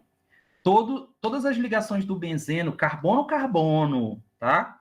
Ligações carbono-carbono no benzeno, elas têm o mesmo comprimento. E, olha, por exemplo, uma ligação normal, π, é 1,34 angstrom. Uma ligação aí no benzeno, ela é 1,39 angstrom, tá? É um intermediário entre uma ligação dupla normal e uma ligação sigma, tá bom? Mas todas elas têm os mesmos comprimentos, porque a ligação é deslocalizada. Olha, assim, qual é a energia liberada na hidrogenação do benzeno? 208. É uma energia, ó, digamos assim, menor do que se fosse promover a hidrogenação do ciclo hexa 1,3 trieno. Isso devido ao quê, pessoal? A energia de ressonância, a deslocalização dos pares de elétrons π. Tá? Eu tenho as estruturas aqui, ó, observam que a diferença está onde? Na posição dos pares de elétrons π. Ou seja, essas estruturas aqui são chamadas de estruturas canônicas de ressonância. E a melhor forma de representar elas é desse formato aqui, ó, onde tem um círculo com essas ligações pontilhadas, onde eu não sei exatamente onde está os elétrons π, porque eles estão deslocalizados dentro da molécula. Tá? Essa estrutura é a estrutura mais próxima da realidade, do que de fato é. Isso eu chamo de quê? De híbrido de ressonância. Tá? Então, o benzeno, ele é estável devido ao quê? Devido à energia de ressonância, tá? Relativamente, tá? E o benzeno, devido à estabilidade dele, ele não sofre reação de adição eletrofílica, assim como os alcenos, que têm elétrons π, tá? O benzeno, apesar de ter elétrons π, tá? O que ele vai sofrer? Reação de substituição, devido à estabilidade que ele tem, tá? Então, é uma estabilidade, ele é mais estável que os alcenos, tá? Em alceno, eu não tenho ressonância, tá? Aqui no benzeno eu tenho, certo? Então, eu vou sofrer reação de substituição eletrofílica. Observa uma coisa, recapitulando. Lá nos alcanos, eu tenho reação, não é isso? De substituição radicalar. Nos alcenos, eu tenho reação de adição eletrofílica. Aqui nos aromáticos, como nós estamos vendo aqui nesse caso o benzeno, nós temos reação de substituição eletrofílica. Tá bom, pessoal? Então, se é substituição eletrofílica, um reagente vai ser adicionado, né? Vai ser adicionado aqui ao benzeno. E que reagente é esse? É um eletrófilo. Na primeira etapa da reação, é um eletrófilo. Observa que ele está positivo. Se esse reagente aqui, ó, representado pela letra E, de eletrófilo, está positivo, tem afinidade por quem está negativo, por elétrons π. E o benzeno tem elétrons π disponível. Então, quem vai atacar o benzeno é um reagente eletrófilo. É aquele que tem afinidade por elétrons. Tá bom? E aí, olha, o par de elétrons π é compartilhado aqui com o eletrófilo. Forma esse intermediário reacional. É um carbocátion. Tá, pessoal? E esse carbocátion, ele aqui, ó, tem o ressonância, que vai o que estabilizar essa carga. Eu tenho a formação, tá, desses contribuintes de ressonância. Esse aqui como primeiro contribuinte, esse aqui como segundo contribuinte. Isso vai conferir uma certa estabilidade a esse carbocátion formado. Então, eu tenho esses três contribuintes de ressonância como intermediário reacional. Tá? E aí, na segunda etapa? Na segunda etapa da reação, pessoal, eu vou ter aqui, tá?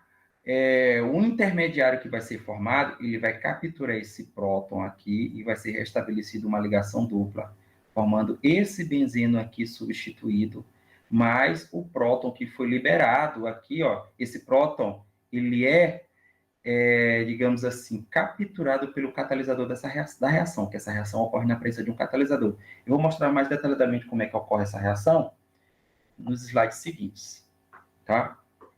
Observem aqui, por exemplo, uma das reações que o benzeno sofre, reação de substituição eletrofílica, é chamada de reação de halogenação, pessoal. Então, a adição de bromo.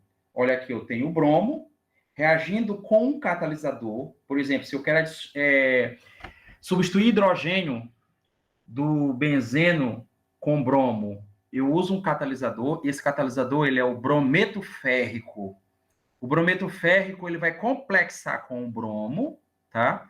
Polarizando aqui ligação bromo-bromo, olha. Eu tenho aqui, olha, o bromo positivo, que vai ceder um par de elétrons, digamos, para o ferro do catalisador. Esse ferro, pessoal, ele é um ácido de Lewis. Observa que ele aceita um par de elétrons do bromo. Essa carga parcial, essa carga positiva aqui, ela vai se estender para se propagar, digamos assim, para o outro átomo de bromo. Ele já fica com uma carga parcial positiva. Se ele fica com a carga parcial positiva, ele vai ser o quê? Um eletrófilo, um sítio eletrofílico. Aí ele vai aceitar um par de elétrons π do benzeno. Quando isso acontece, ó, esse bromo aqui, pessoal, ele vem com déficit de elétrons, aceita um par de elétrons π. E eu vou ter esse intermediário aqui formado. Observa, uma carga positiva nesse carbono, e aqui eu tenho o átomo de bromo ligado, tá? E aí, ó, essa espécie aqui, tá? Esse intermediário, o que acontece? Ele captura aqui um próton, tá bom? Formando HFeBr4, que esse HFeBr4 se decompõe em HBr e FeBr3, que é o brometo férrico. Ou seja, ele se decompõe liberando aqui o ácido bromídrico e também o catalisador, porque o catalisador ele serve para quê? Para aumentar a velocidade da reação, ele não é consumido, tá? E quando esse intermediário aqui captura um próton, o que acontece? É restabelecida a ligação π, formando esse produto aqui halogenado. Como é o nome dele? Bromo-benzeno. Bom, então aí eu tenho uma reação de substituição eletrofílica no benzeno, tá? Chamada reação de halogenação do benzeno. certo? Os catalisadores são ácidos de Lewis. Cloreto ou bromo, por exemplo, tem aí brometo férrico. Você usa brometo férrico quando você vai, por exemplo, a halogenação é com bromo. Cloreto férrico ou cloreto de alumínio é quando a reação de halogenação é com cloro, tá bom? Aí eu tenho, por exemplo, a reação aí de halogenação com cloro. É o mesmo mecanismo anterior, pessoal, tá? Olha, o cloro, molécula de cloro reagindo com cloreto de alumínio. Vocês sabem que o cloreto de alumínio é um ácido de Lewis.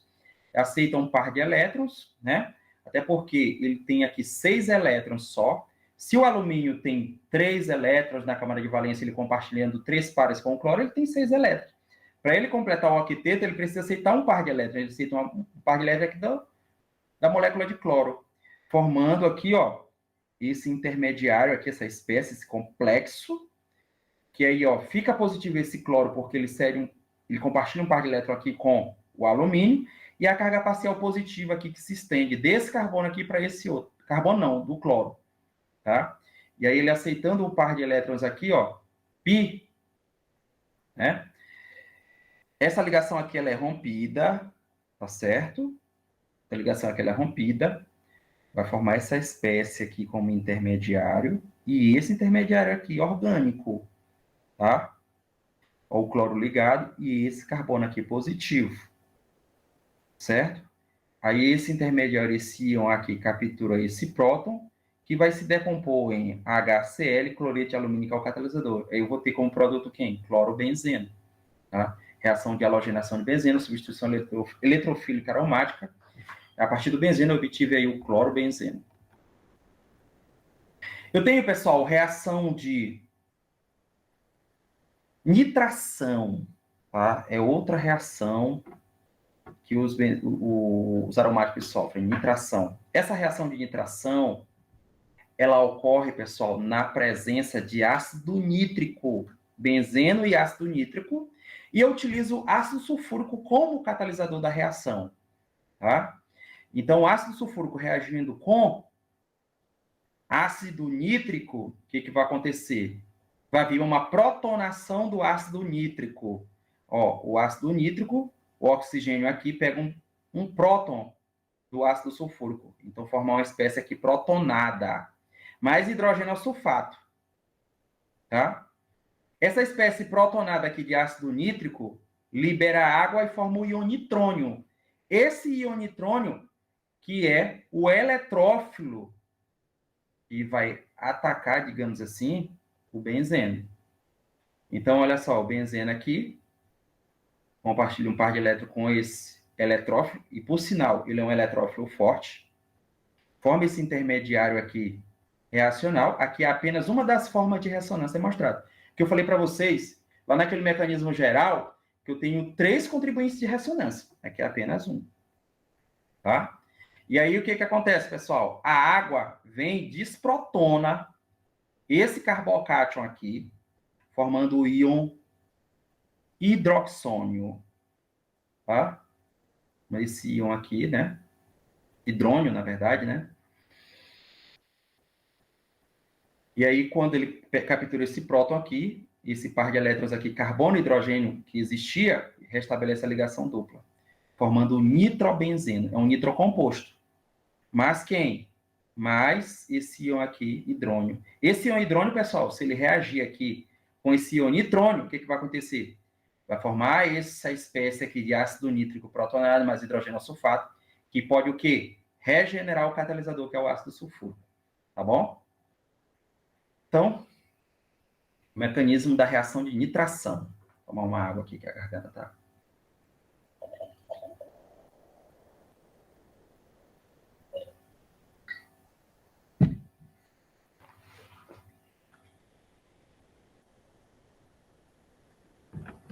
Vamos lá?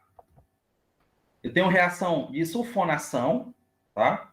Reação de sulfonação, pessoal, ela ocorre na presença de ácido sulfúrico, tá?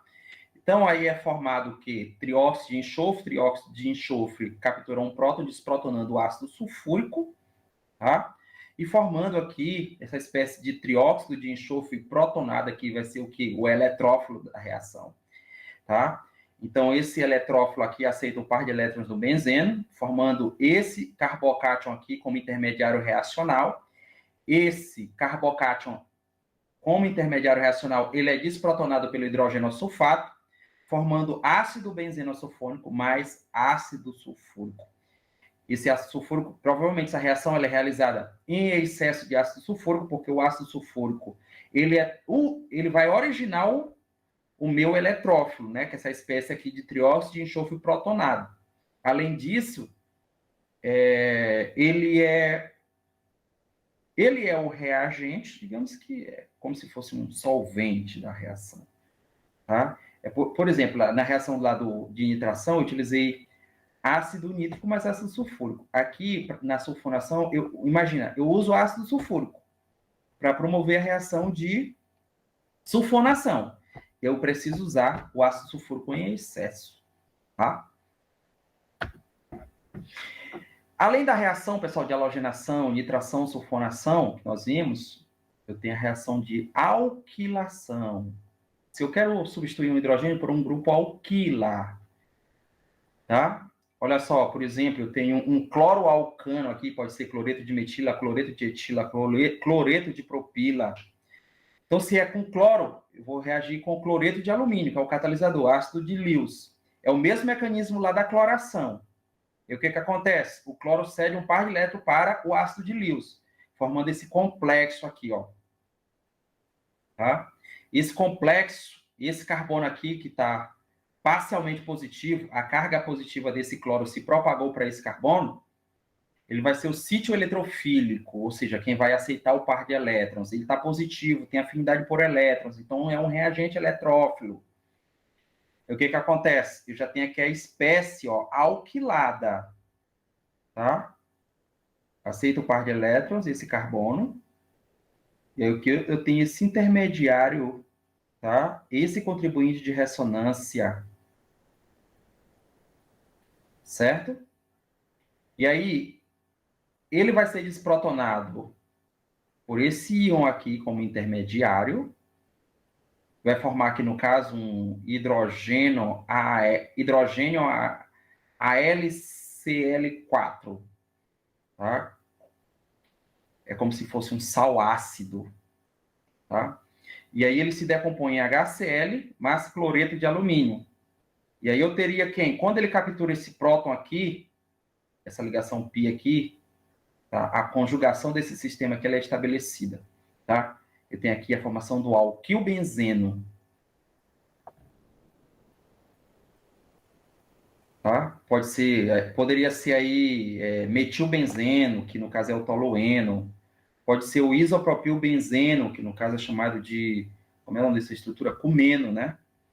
Pode ser o etilbenzeno, tá? Então, se eu quero obter um produto aí, colocar um grupo alquila aí no benzeno, posso realizar através de uma reação de substituição, né?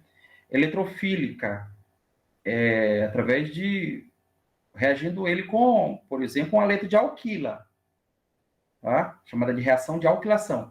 E essa alquilação, em homenagem aos químicos da época que estudaram os mecanismos desse tipo de reação, é chamada de alquilação de Friedel-Crafts, tá? Além da alquilação, pessoal, vou mostrar logo a acilação, mas vamos ver aqui, ó. O que acontece? Aqui eu tenho um aleto de alquila também, vou promover uma alquilação, tá? Aqui é o mesmo mecanismo, está reagindo com cloreto de alumínio, formando complexo. Só o que acontece? Quando chega nesse complexo aqui, ele não vai ser de imediato, digamos assim, o sítio eletrofílico, como aqui, ó. Ó, o sítio eletrofílico é o complexo. Como eu estou reagindo aqui um cloreto de alquila terciário, quando chega nessa etapa aqui, o que acontece? Uma ionização. Já existem cargas aqui. Essas espécies já são íons, tá? Só que ocorre uma ruptura heterolítica na ligação carbono-cloro, formando essa estrutura aqui como intermediário. Que estrutura é essa, professor? Um carbocátion. E por que ele formou? Porque ele é terciário. No exemplo anterior, não formaria. Por que não forma? Porque se fosse formar, aqui eu teria um carbocátion primário. E como ele é instável, não vai ser formado. Como nesse caso aqui eu tenho um cloreto de terquibutila e ele vai formar um carbocátion terciário, gente, né? Se forma porque ele é estável, tá? Eu tenho 3 grupos alquilas ligados ao carbono aí deficiente de elétrons. Então ele é o sítio eletrofílico, tá? Esse carbono positivo aceita um par de elétrons, formando esse contribuinte de ressonância, que vai ser desprotonado por esse íon aqui intermediário, tá? Esse íon HAlCl4, quando ele pega esse próton aqui, que é formado, ele se decompõe em HCl, mais cloreto de alumínio, que é o catalisador. E aí vai formar um alquilbenzeno, tá? Provavelmente esse rendimento aqui deve ser menor quando você promove uma alquilação a partir de um cloreto de alquila, por exemplo, primário. Por quê? Devido a questões aqui, pessoal, já de impedimento estérico, né? Digamos assim, esse carbono aqui, ele já é mais difícil de ser acessado. Embora esse intermediário aqui, esse carbocátion formado, ele seja planar, tá? Ele é um carbono aí do tipo sp2, tá bom?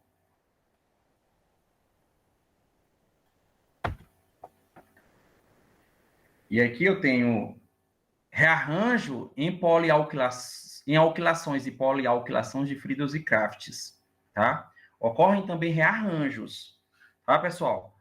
Olha só, eu tenho aqui uma reação do um bromobutano reagindo com benzeno, na presença do catalisador brometo férrico. Forma um butilbenzeno, forma um sec-butilbenzeno e forma um 4-dibutilbenzeno. Aqui já é um produto dialquilado, tá? Por que isso acontece, pessoal? Olha só. É formado pela migração de 1,2-hidreto do íon complexo. Eu vou mostrar aqui para vocês, ó, o mecanismo aqui, ó.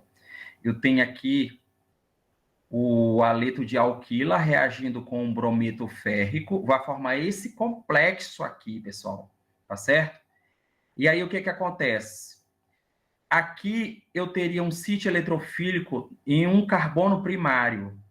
E esse hidreto, ele migra para esse carbono primário para a carga positiva ficar no carbono secundário, que é mais estável. E aí, quando isso acontece, pessoal, eu vou ter o quê? A formação de um sec-butilbenzeno. É um produto de rearranjo. Se ela não migrar, essa carga positiva não migrar para cá, eu vou ter a formação do 1-butilbenzeno, que é o produto normal. Tá bom? E aí eu posso ter também a primeira alquilação, como vocês podem observar aqui. Eu tenho um butilbenzeno e posso ter uma segunda alquilação, que ocorre na posição 1,4 em relação a esse primeiro produto aqui de alquilação, ó, carbono 1, 2, 3, 4. Então aqui eu já tenho 1,4 de butilbenzeno, tá bom? É um produto chamado de polialquilado, tá? Certo? E aqui eu tenho um diagrama da reação de substituição eletrofílica aromática, pessoal. Essa reação, ela ocorre em 2 etapas, como vocês viram aí. A primeira etapa é a adição do... Adição não. É a reação de... A reação com o eletrófilo, tá? Reação com o eletrófilo. E aí vai formar esse intermediário aqui reacional, é um dos contribuintes de ressonância, tá? Ele bota essa carga aqui no meio, porque essa carga ela vai estar distribuída em todos os carbonos, porque esse intermediário, pessoal, ele vai estar em ressonância, é um dos contribuintes de ressonância, tá bom? E aí depois, esse carbocátion aqui, ele sofre desprotonação pelo aquele íon intermediário que é formado, e aí é regenerada uma ligação π aqui, é restabelecida a ligação π do sistema conjugado, formando aqui um produto, tá? Substituído aqui por um hidrogênio substituído por um eletrófilo, tá? Mais uma espécie, digamos, de HX que é formado, por exemplo, mais o catalisador, tá? Aí aqui ele só coloca o próton, né? Que é o próton que vai ser capturado pelo íon intermediário que é formado. Aí ele removeu como se eu removesse esse próton aqui para restabelecer uma ligação pi aqui, ó, nessa posição, digamos assim.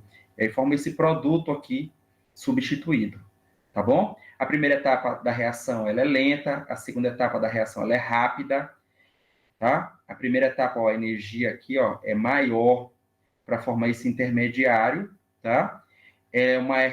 A primeira etapa aqui, ela é endotérmica, porque a energia desse intermediário aqui é maior do que a energia dos reagentes. E a segunda etapa, ela é exotérmica, porque a energia dos produtos é menor do que a energia desse primeiro intermediário aqui formado, desse intermediário formado. E comparando a energia entre os reagentes e os produtos, a energia dos produtos aqui é menor do que a dos reagentes, então, de um modo geral, a reação é exotérmica. A primeira etapa é endo, a segunda é exo, e a reação, como um todo, ela é exotérmica. Então, esse aqui é o diagrama da reação de substituição eletrofílica aromática, tá bom? Eu não coloquei aqui, pessoal, a reação de acilação. O benzeno também sofre reação de acilação de Friedel e Crafts. Eu posso reagir ele, por exemplo, com um cloreto de acila. É o mesmo mecanismo da reação de alquilação, tá bom? Vamos falar agora, pessoal, da substituição eletrofílica aromática ainda. SEAR, quer dizer substituição eletrofílica aromática. Vamos falar agora dos efeitos dos substituintes, tá? Tá um pouco cansativo, né? Nós estamos quase com 2 horas de aula, né? O que acontece, gente? Olha, vamos falar de efeito substituinte. É o seguinte, o benzeno, ele já pode ter um substituinte, tá? Um composto aromático já pode ter um primeiro substituinte lá, um substituinte que existe. Esse substituinte, ele vai fazer o quê? Ele vai orientar a entrada do segundo substituinte, tá? Na reação. Ele vai orientar. Esse primeiro substituinte que está lá, pessoal, ele é um substituinte que ele pode ser um doador de elétron por efeito indutivo ou por ressonância, tá? Ou ele pode ser um grupo retirador de elétrons. Esse GWE é a abreviação em inglês, tá? Chamado de grupo doador de elétrons. E esse GRE é grupo retirador de elétrons. Pode ser por efeito eletrônico, indutivo ou ressonância, tá bom? Quando o primeiro substituinte que existe no anel aromático, ele é um doador de elétrons, pessoal, ele, digamos assim, ele é um grupo que ele vai facilitar, tá? Ele vai facilitar a entrada do segundo substituinte, tá? Quando ele é um retirador de elétrons, ele vai dificultar a entrada do segundo substituinte. Como assim, professor? Olha, se ele é um doador de elétrons para o anel aromático, ele vai deixar os elétrons do anel aromático, do benzeno, mais suscetível ao ataque do eletrófilo. Agora, se ele é um retirador, ele vai tornar esses elétrons menos disponíveis ao ataque do eletrófilo. Então, quando eu tenho um grupo doador de elétrons, digamos assim, esse composto, ele é mais reativo do que o próprio benzeno. Porque se ele é doador de elétrons, ele vai, digamos que, forçar o benzeno a ceder esses elétrons para um eletrófilo. Comparando com um benzeno, que não tinha ninguém interferindo nos elétrons dele. Agora, se eu tenho um retirador de elétrons, ele vai tornar esses elétrons menos disponíveis ao ataque eletrofílico. Tá certo?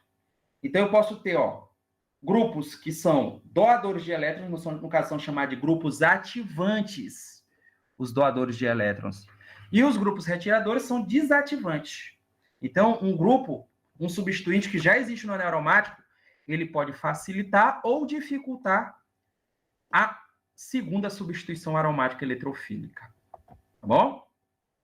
Por exemplo, eu tenho aqui, ó, doação e retirada de elétrons por efeito indutivo e hiperconjugativo. Ó, grupos alquilas. Eles são grupos elétron-doadores. Eles empurram elétrons no sentido do anel aromático. Mas esse grupo aqui, grupo amônio, ele já é um retirador, tá? Ele já é um retirador de elétrons, tá? Eu tenho aqui, por exemplo, pessoal, também um metóxido ligado ao benzeno. Observa que o metóxido aqui, pessoal, ele já está doando elétrons por ressonância para o anel aromático, ó. O par de elétrons vem, conjuga aqui, ó, oxigênio e carbono. Aí esse par de elétrons pi aqui migra para esse carbono, tá? Esse oxigênio fica positivo, esse carbono aqui que vai aceitar um par de elétrons vai ficar o quê? Negativo.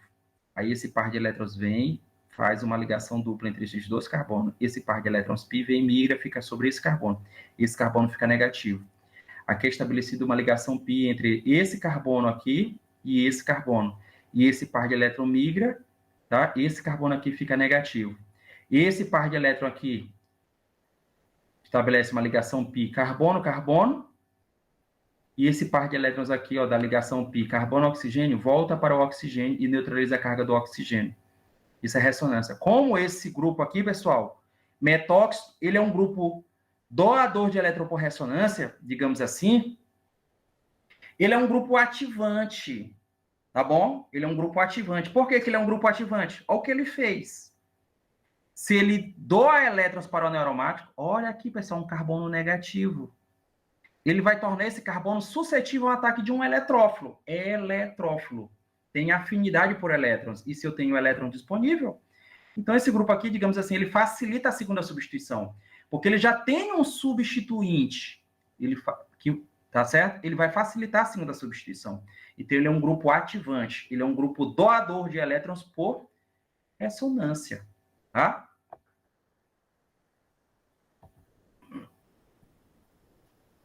Olha aqui, ó, um grupo retirador. O grupo nitro é um grupo retirador de elétrons por ressonância. Então, ele é um grupo que eu posso chamar de quê? De desativante.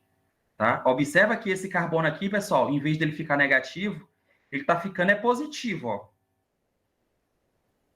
ver aqui uma coisa. Isso, está ficando positivo. Então, fica mais difícil o ataque de quem? Do eletrófilo. Comparado a esse daqui, ó. Que vocês vão observar cargas negativas aqui, ó. Certo?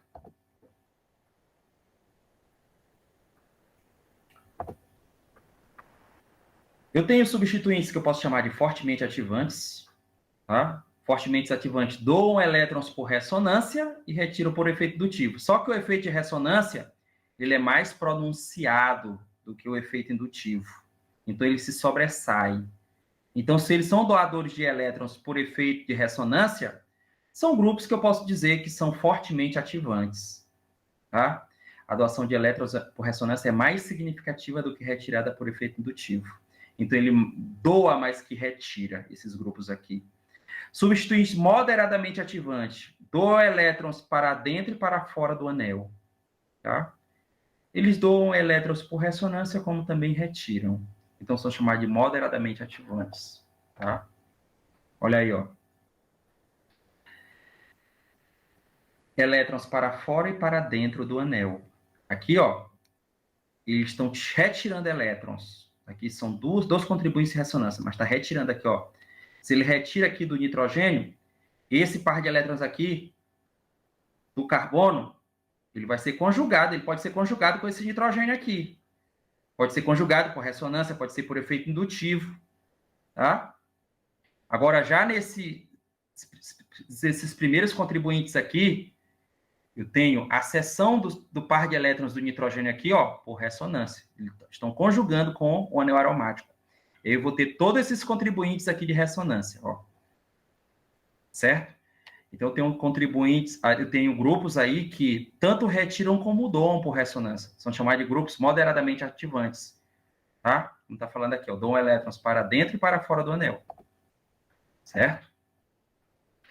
Substituintes fracamente ativantes são ligeiramente doadores de elétrons, mais doadores de elétrons do que retiradores. Tá? São ligeiramente doadores, até mais do que doadores de elétrons. Grupos alquilas, grupos aqui insaturados, o próprio fenil, tá? Substituintes fracamente desativantes, tá? São desativantes fracamente, por exemplo, flúor, cloro, bromo e iodo. Porque são Grupos, pessoal, eletronegativos. São retiradores de elétrons do benzeno, por isso são desativantes. O flúor, ele, além de retirar, ele compartilha também por ressonância, com o benzeno, tá bom? Então, ele tanto retira como doa. Aqui é porque os orbitais aqui, tanto do flúor como do carbono aqui, tá? Me parece que são os mesmos orbitais aqui, por isso ele compartilha aqui, ó, tá? Por ressonância, ele entra em ressonância aqui também com o benzeno, tá bom?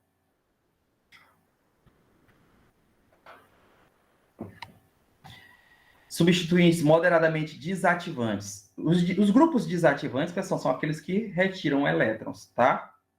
Todos os grupos aqui, por exemplo, os carbonilados, são retiradores de elétrons por ressonância. Então, são desativantes moderadamente. O grupo aqui, ó, por exemplo, sulfônico, nitro, ciano, amônio, são grupos, pessoal, que são retiradores de elétrons, portanto, são fortemente desativantes, tá? E aí nós vamos ver agora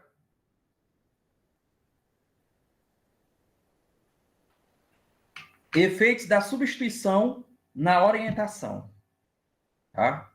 Olha só, pessoal. Eu tenho aqui já um substituinte. Imagina que esse substituinte aqui ele é um grupo alquila. Imagina que é um metila. Eu vou ter uma substituição eletrofílica aromática. Esse eletrófilo ele vai entrar na posição orto e na posição para.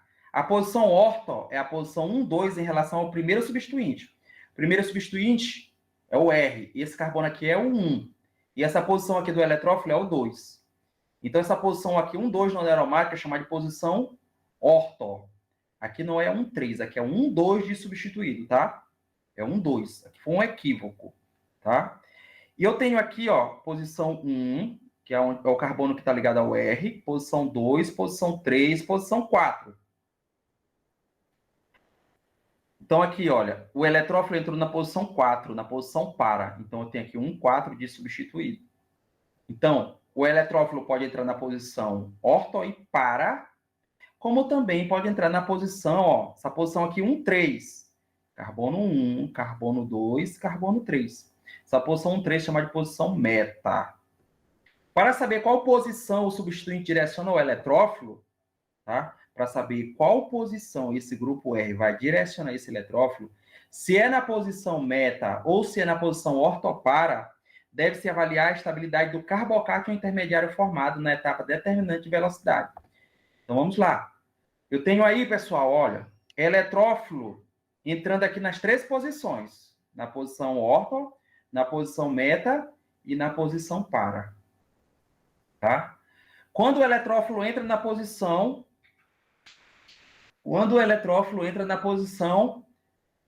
orto, o que vai acontecer? Eu tenho uma carga positiva aqui ligado, pessoal, aos primeiros substituintes. Se esse substituinte aqui, pessoal, ele é doador de elétrons, ele vai diminuir a deficiência que esse carbocátion aqui tem por elétrons. Tá bom? Ele é um grupo doador, o grupo alquila, metila. Então, quando o eletrófilo entra na posição orto, se a carga positiva está sobre esse carbono que está ligado diretamente ao grupo alquila, essa deficiência dele vai ser diminuída. A deficiência de elétrons pelo grupo alquila. Então, essa estrutura aqui ela é estável. Tá? Entre esses 3 contribuintes, ela é a mais estável. Quando ele entra na posição meta, que é a posição 1, 3, olha onde está a carga positiva, na posição 4. Olha agora onde está a carga positiva, na posição aqui, ó, 1, 2. É a mesma coisa aqui. Tá? Então, essa carga positiva ela está distante desse substituinte. Tá? Quando ele entra na posição meta, aliás, na posição para, que é a posição 4, aqui é o eletrófilo, ó, na posição 4, eu tenho contribuinte de ressonância, onde a carga positiva também está no mesmo carbono ligado ao primeiro substituinte. Então, a deficiência desse carbocátion aqui por elétrons é diminuída por esse, tá? Primeiro substituinte. Então, é uma das estruturas também que é mais estável. Comparando essas 3 situações aqui, eu tenho tanto a entrada do eletrófilo na posição orto, quanto na posição para, com estruturas formadas, digamos assim, bastante estáveis, porque a carga positiva do carbocátion vai estar no carbono ligado diretamente ao primeiro substituinte, que é o grupo metila. Então, o que eu posso dizer? Se esse grupo aí é um doador de elétrons, ele é um orientador ortoparadirigente. Ou seja, pessoal, eu já tive a primeira substituição, que foi quando ocorreu a substituição de hidrogênio por esse grupo aqui, metila. E esse grupo metila, ele vai orientar o segundo substituinte a entrar no anel aromático nas posições orto e na posição para. Tá? Porque esses contribuintes formados aqui são os mais estáveis. Tá?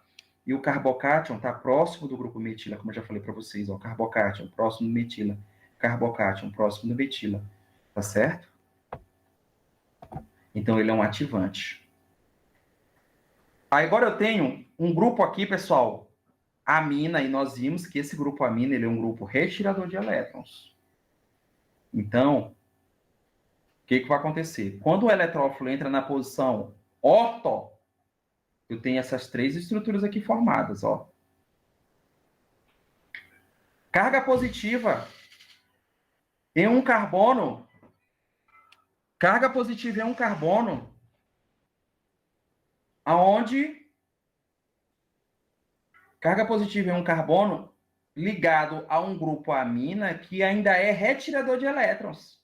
Então, digamos assim, eu tenho um carbocátion que é instável e eu tenho um grupo ainda que é retirador de elétrons, tá? Fazendo uma analogia, como se, imagina assim, esse carbono aqui está precisando de dinheiro e ainda tem gente contraindo dívidas no nome dele. Imagina a situação. Agora imagina se ele tivesse aqui, ó, precisando de dinheiro, tivesse alguém doando. Aí seria uma outra situação, né? Mas aí imagina que ele está deficiente de elétrons. Eu tenho um grupo amina aqui, ainda retirando elétrons dele, né? A situação se torna mais complicada ainda, tá certo? Então, assim, pessoal, o que acontece? Eu tenho uns contribuintes de ressonância aqui, onde a estabilidade desse carbocátion é diminuída devido a esses contribuintes de ressonância. Tá?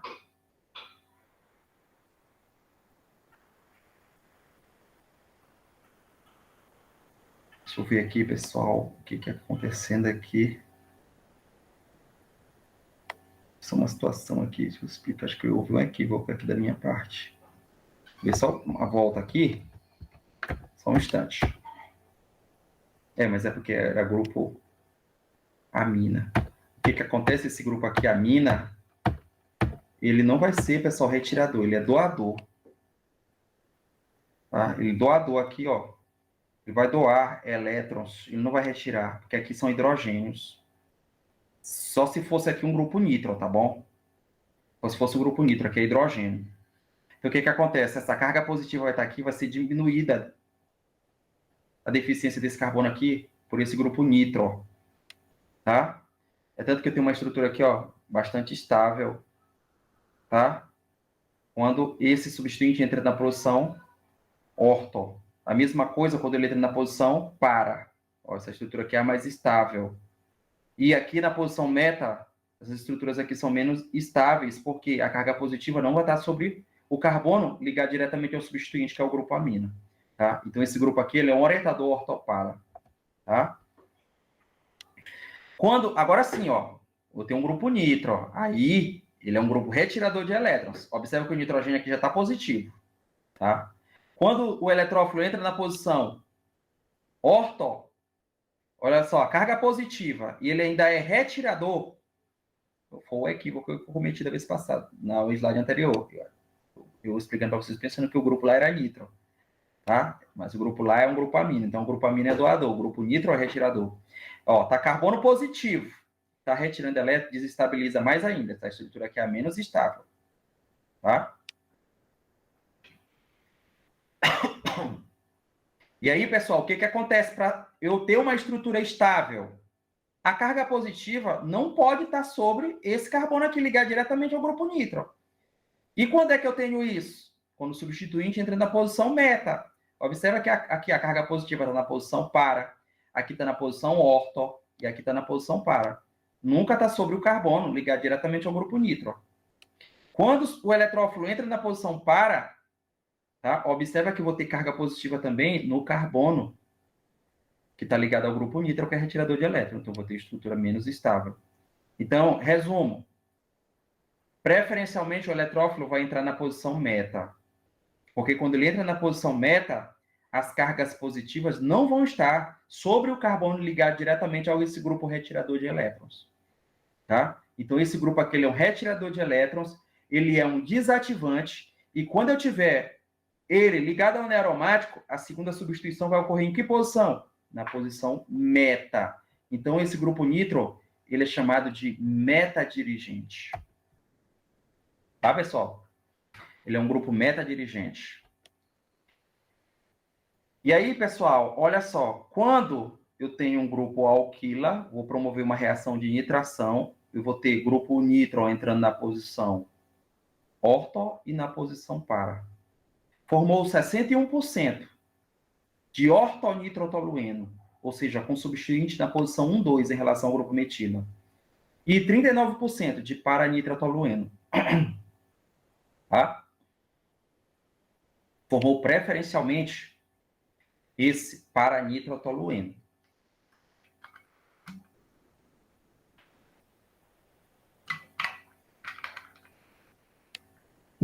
Tá? Voltando aqui. Aí esse slide, vocês podem observar aqui, ó, o primeiro contribuinte de ressonância já tem a carga positiva bem aqui, ó, sobre esse carbono que está ligado ao grupo metila. Tá? Quando é na posição para, eu vou ter assim, um segundo contribuinte de ressonância. Então, esses fatores aí contribuem na distribuição do produto. Tá? Olha, eu tenho 61% com substituinte na posição nitro, 39% com substituinte na posição para. Tá? Quando eu substituo esse grupo aqui, metila, para um grupo etila, observa que eu já formo aqui, ó, quantidades iguais dos isômeros. Tá? Esses isômeros aqui aqui faltou aqui, pessoal, uma ligação pi aqui, ó. Isso aqui é um sistema aromático, tá faltando ligação pi. Por que isso acontece, pessoal? Formou igual, 50-50. Porque esse grupo aqui, etil, ele já tem um efeito de impedimento da aproximação do eletrófilo a esse carbono aqui da posição 2. Isso eu chamo de impedimento estérico. Aí, por isso, já forma 50% com substituinte na posição orto e 50% com substituinte na posição para. Tá? E quando eu coloco um grupo ainda mais volumoso, por exemplo, um terquibutila, aqui, ó, promovendo uma reação de nitração, o que acontece, pessoal? Eu já vou ter só 18% de um produto substituído com o substituinte na posição orto, mais 82% com o substituinte na posição quê? Posição para. Por quê? Porque esse grupo aqui, nitro, é um grupo muito volumoso. Ele vai dificultar a aproximação do eletrófilo do benzeno na posição orto. Então, a posição que se torna mais suscetível aí ao ataque eletrofílico é a posição para. Por quê? Porque esse carbono da posição para vai estar mais distante do primeiro substituinte. Tá certo? E aí, pessoal, nós estávamos previstos para terminar 21h30, né? São 21h35. Aqui nossa mensagem, todos os dias temos a chance de aprender e dar o nosso melhor. Por isso, não desperdice essa oportunidade, entregue o seu melhor todos os dias, tá bom? E aqui a gente finaliza essa primeira parte aí, tá? Da nossa live. Eu estou agora aqui à disposição de vocês. Se tiverem alguma dúvida, pessoal, vocês podem aí estar perguntando, tá? Tá aberto para perguntas. Liguem aí o microfone de vocês e pode estar fazendo perguntas, tá bom? Estou aqui à disposição caso vocês tenham alguma dúvida em relação à aula que foi ministrada aqui, tá? Eu estou à disposição. E se não tiverem, a gente pode estar encerrando a nossa aula, tá bom? E à medida que as dúvidas forem surgindo, se eu puder tirar na próxima live com vocês, deixa eu só verificar aqui com vocês o prazo que nós temos aqui. A próxima live vai ser quando, professor? Está prevista para quando? Vou verificar aqui. Essa primeira etapa, vou verificar aqui, pessoal. Só um instante. Foi aqui, começou o dia 17, Química Orgânica. A primeira etapa, ela vai até o dia 30, né? Tá? Química Orgânica vai de 17 a 30, a primeira unidade. Tá certo? Mas eu posso estar marcando uma live na próxima semana, caso seja necessário, para dirimir algumas dúvidas de vocês quanto a essa primeira etapa. E eu já sinalizo que dia 30 vai ser sexta, né? Eu vou estar vendo qual o melhor dia, talvez na segunda-feira. Na terça da próxima semana, eu acho que não vai ser possível, mas eu posso estar marcando na segunda. Tem uma lista de exercícios já disponível, acho que já disponibilizaram lá para vocês, tá? Com questões pertinentes ao conteúdo dessa primeira unidade. Tá? E aí eu vou deixar disponível também, vou compartilhar lá no grupo, vou colocar numa nuvem. Eu compartilhei na disciplina de Química Orgânica Básica para vocês podem estar dando uma olhada lá no livro da Paula Bruce, como é todas as reações de hidrocarbonetos, aí vocês vão precisar tanto da primeira unidade como da segunda, na verdade, do volume 1, quanto do segundo, porque a parte de hidrocarbonetos alifáticos está no capítulo, no volume 1 da Paula Bruce, e a parte de hidrocarbonetos aromáticos está no volume 2. Aí vocês precisam estar dando uma olhada tanto no volume 1 quanto no volume 2. No volume 1 e no volume 2. E vocês podem estar consultando no fascículo também, o fascículo está lá disponível. E fora isso, vou deixar disponível essa live também, gravada para vocês. Eu peço desculpa aí, porque o tempo assim, ficou muito extenso, mas assim, pessoal, é muito complicado essa parte de reações orgânicas. Você está entendendo? Tentei ser o mais sucinto aqui, mas tem muito conteúdo, tem muita coisa, entendeu? E é assim mesmo, tá? E aí vão lendo os materiais, estudando. Caso tenham dúvidas, a gente pode estar diminuindo na live da próxima, posso tirar de vocês as dúvidas na próxima segunda-feira, tá bom? Então, vou marcar a live para segunda-feira que vem, e aí vocês vão estudando o material, aí os livros, e aí eu posso estar tirando dúvidas de vocês, tá bom? Tem a lista de exercícios também que vocês têm que resolver, e já está disponível para vocês. E quais são as dúvidas? Por enquanto, né? Depois que começarem a ler o material aí, vai ter mais dúvidas. Acredito que sim. Tá? Que esse conteúdo aí não é fácil. Tá? Mecanismo aí são muitos detalhes. Tá? E aí eu vou corrigir esses slides aí, por descuido aí, passou algumas coisinhas aí batido, mas eu vou estar corrigindo, tá disponibilizando também para vocês. Tá bom? São 9h40. Alguém tem pergunta? Se tiverem, liguem o microfone aí de vocês e vocês estão com a oportunidade.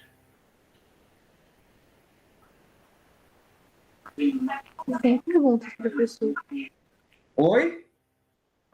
Sem perguntas. Sem perguntas, né?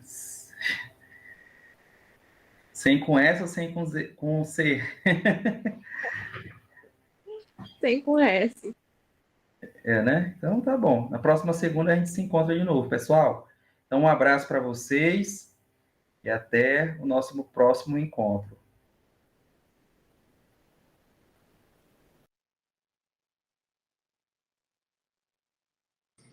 Boa noite, Cássio. Boa noite. Obrigada pela participação, professor. Boa noite, Cássio.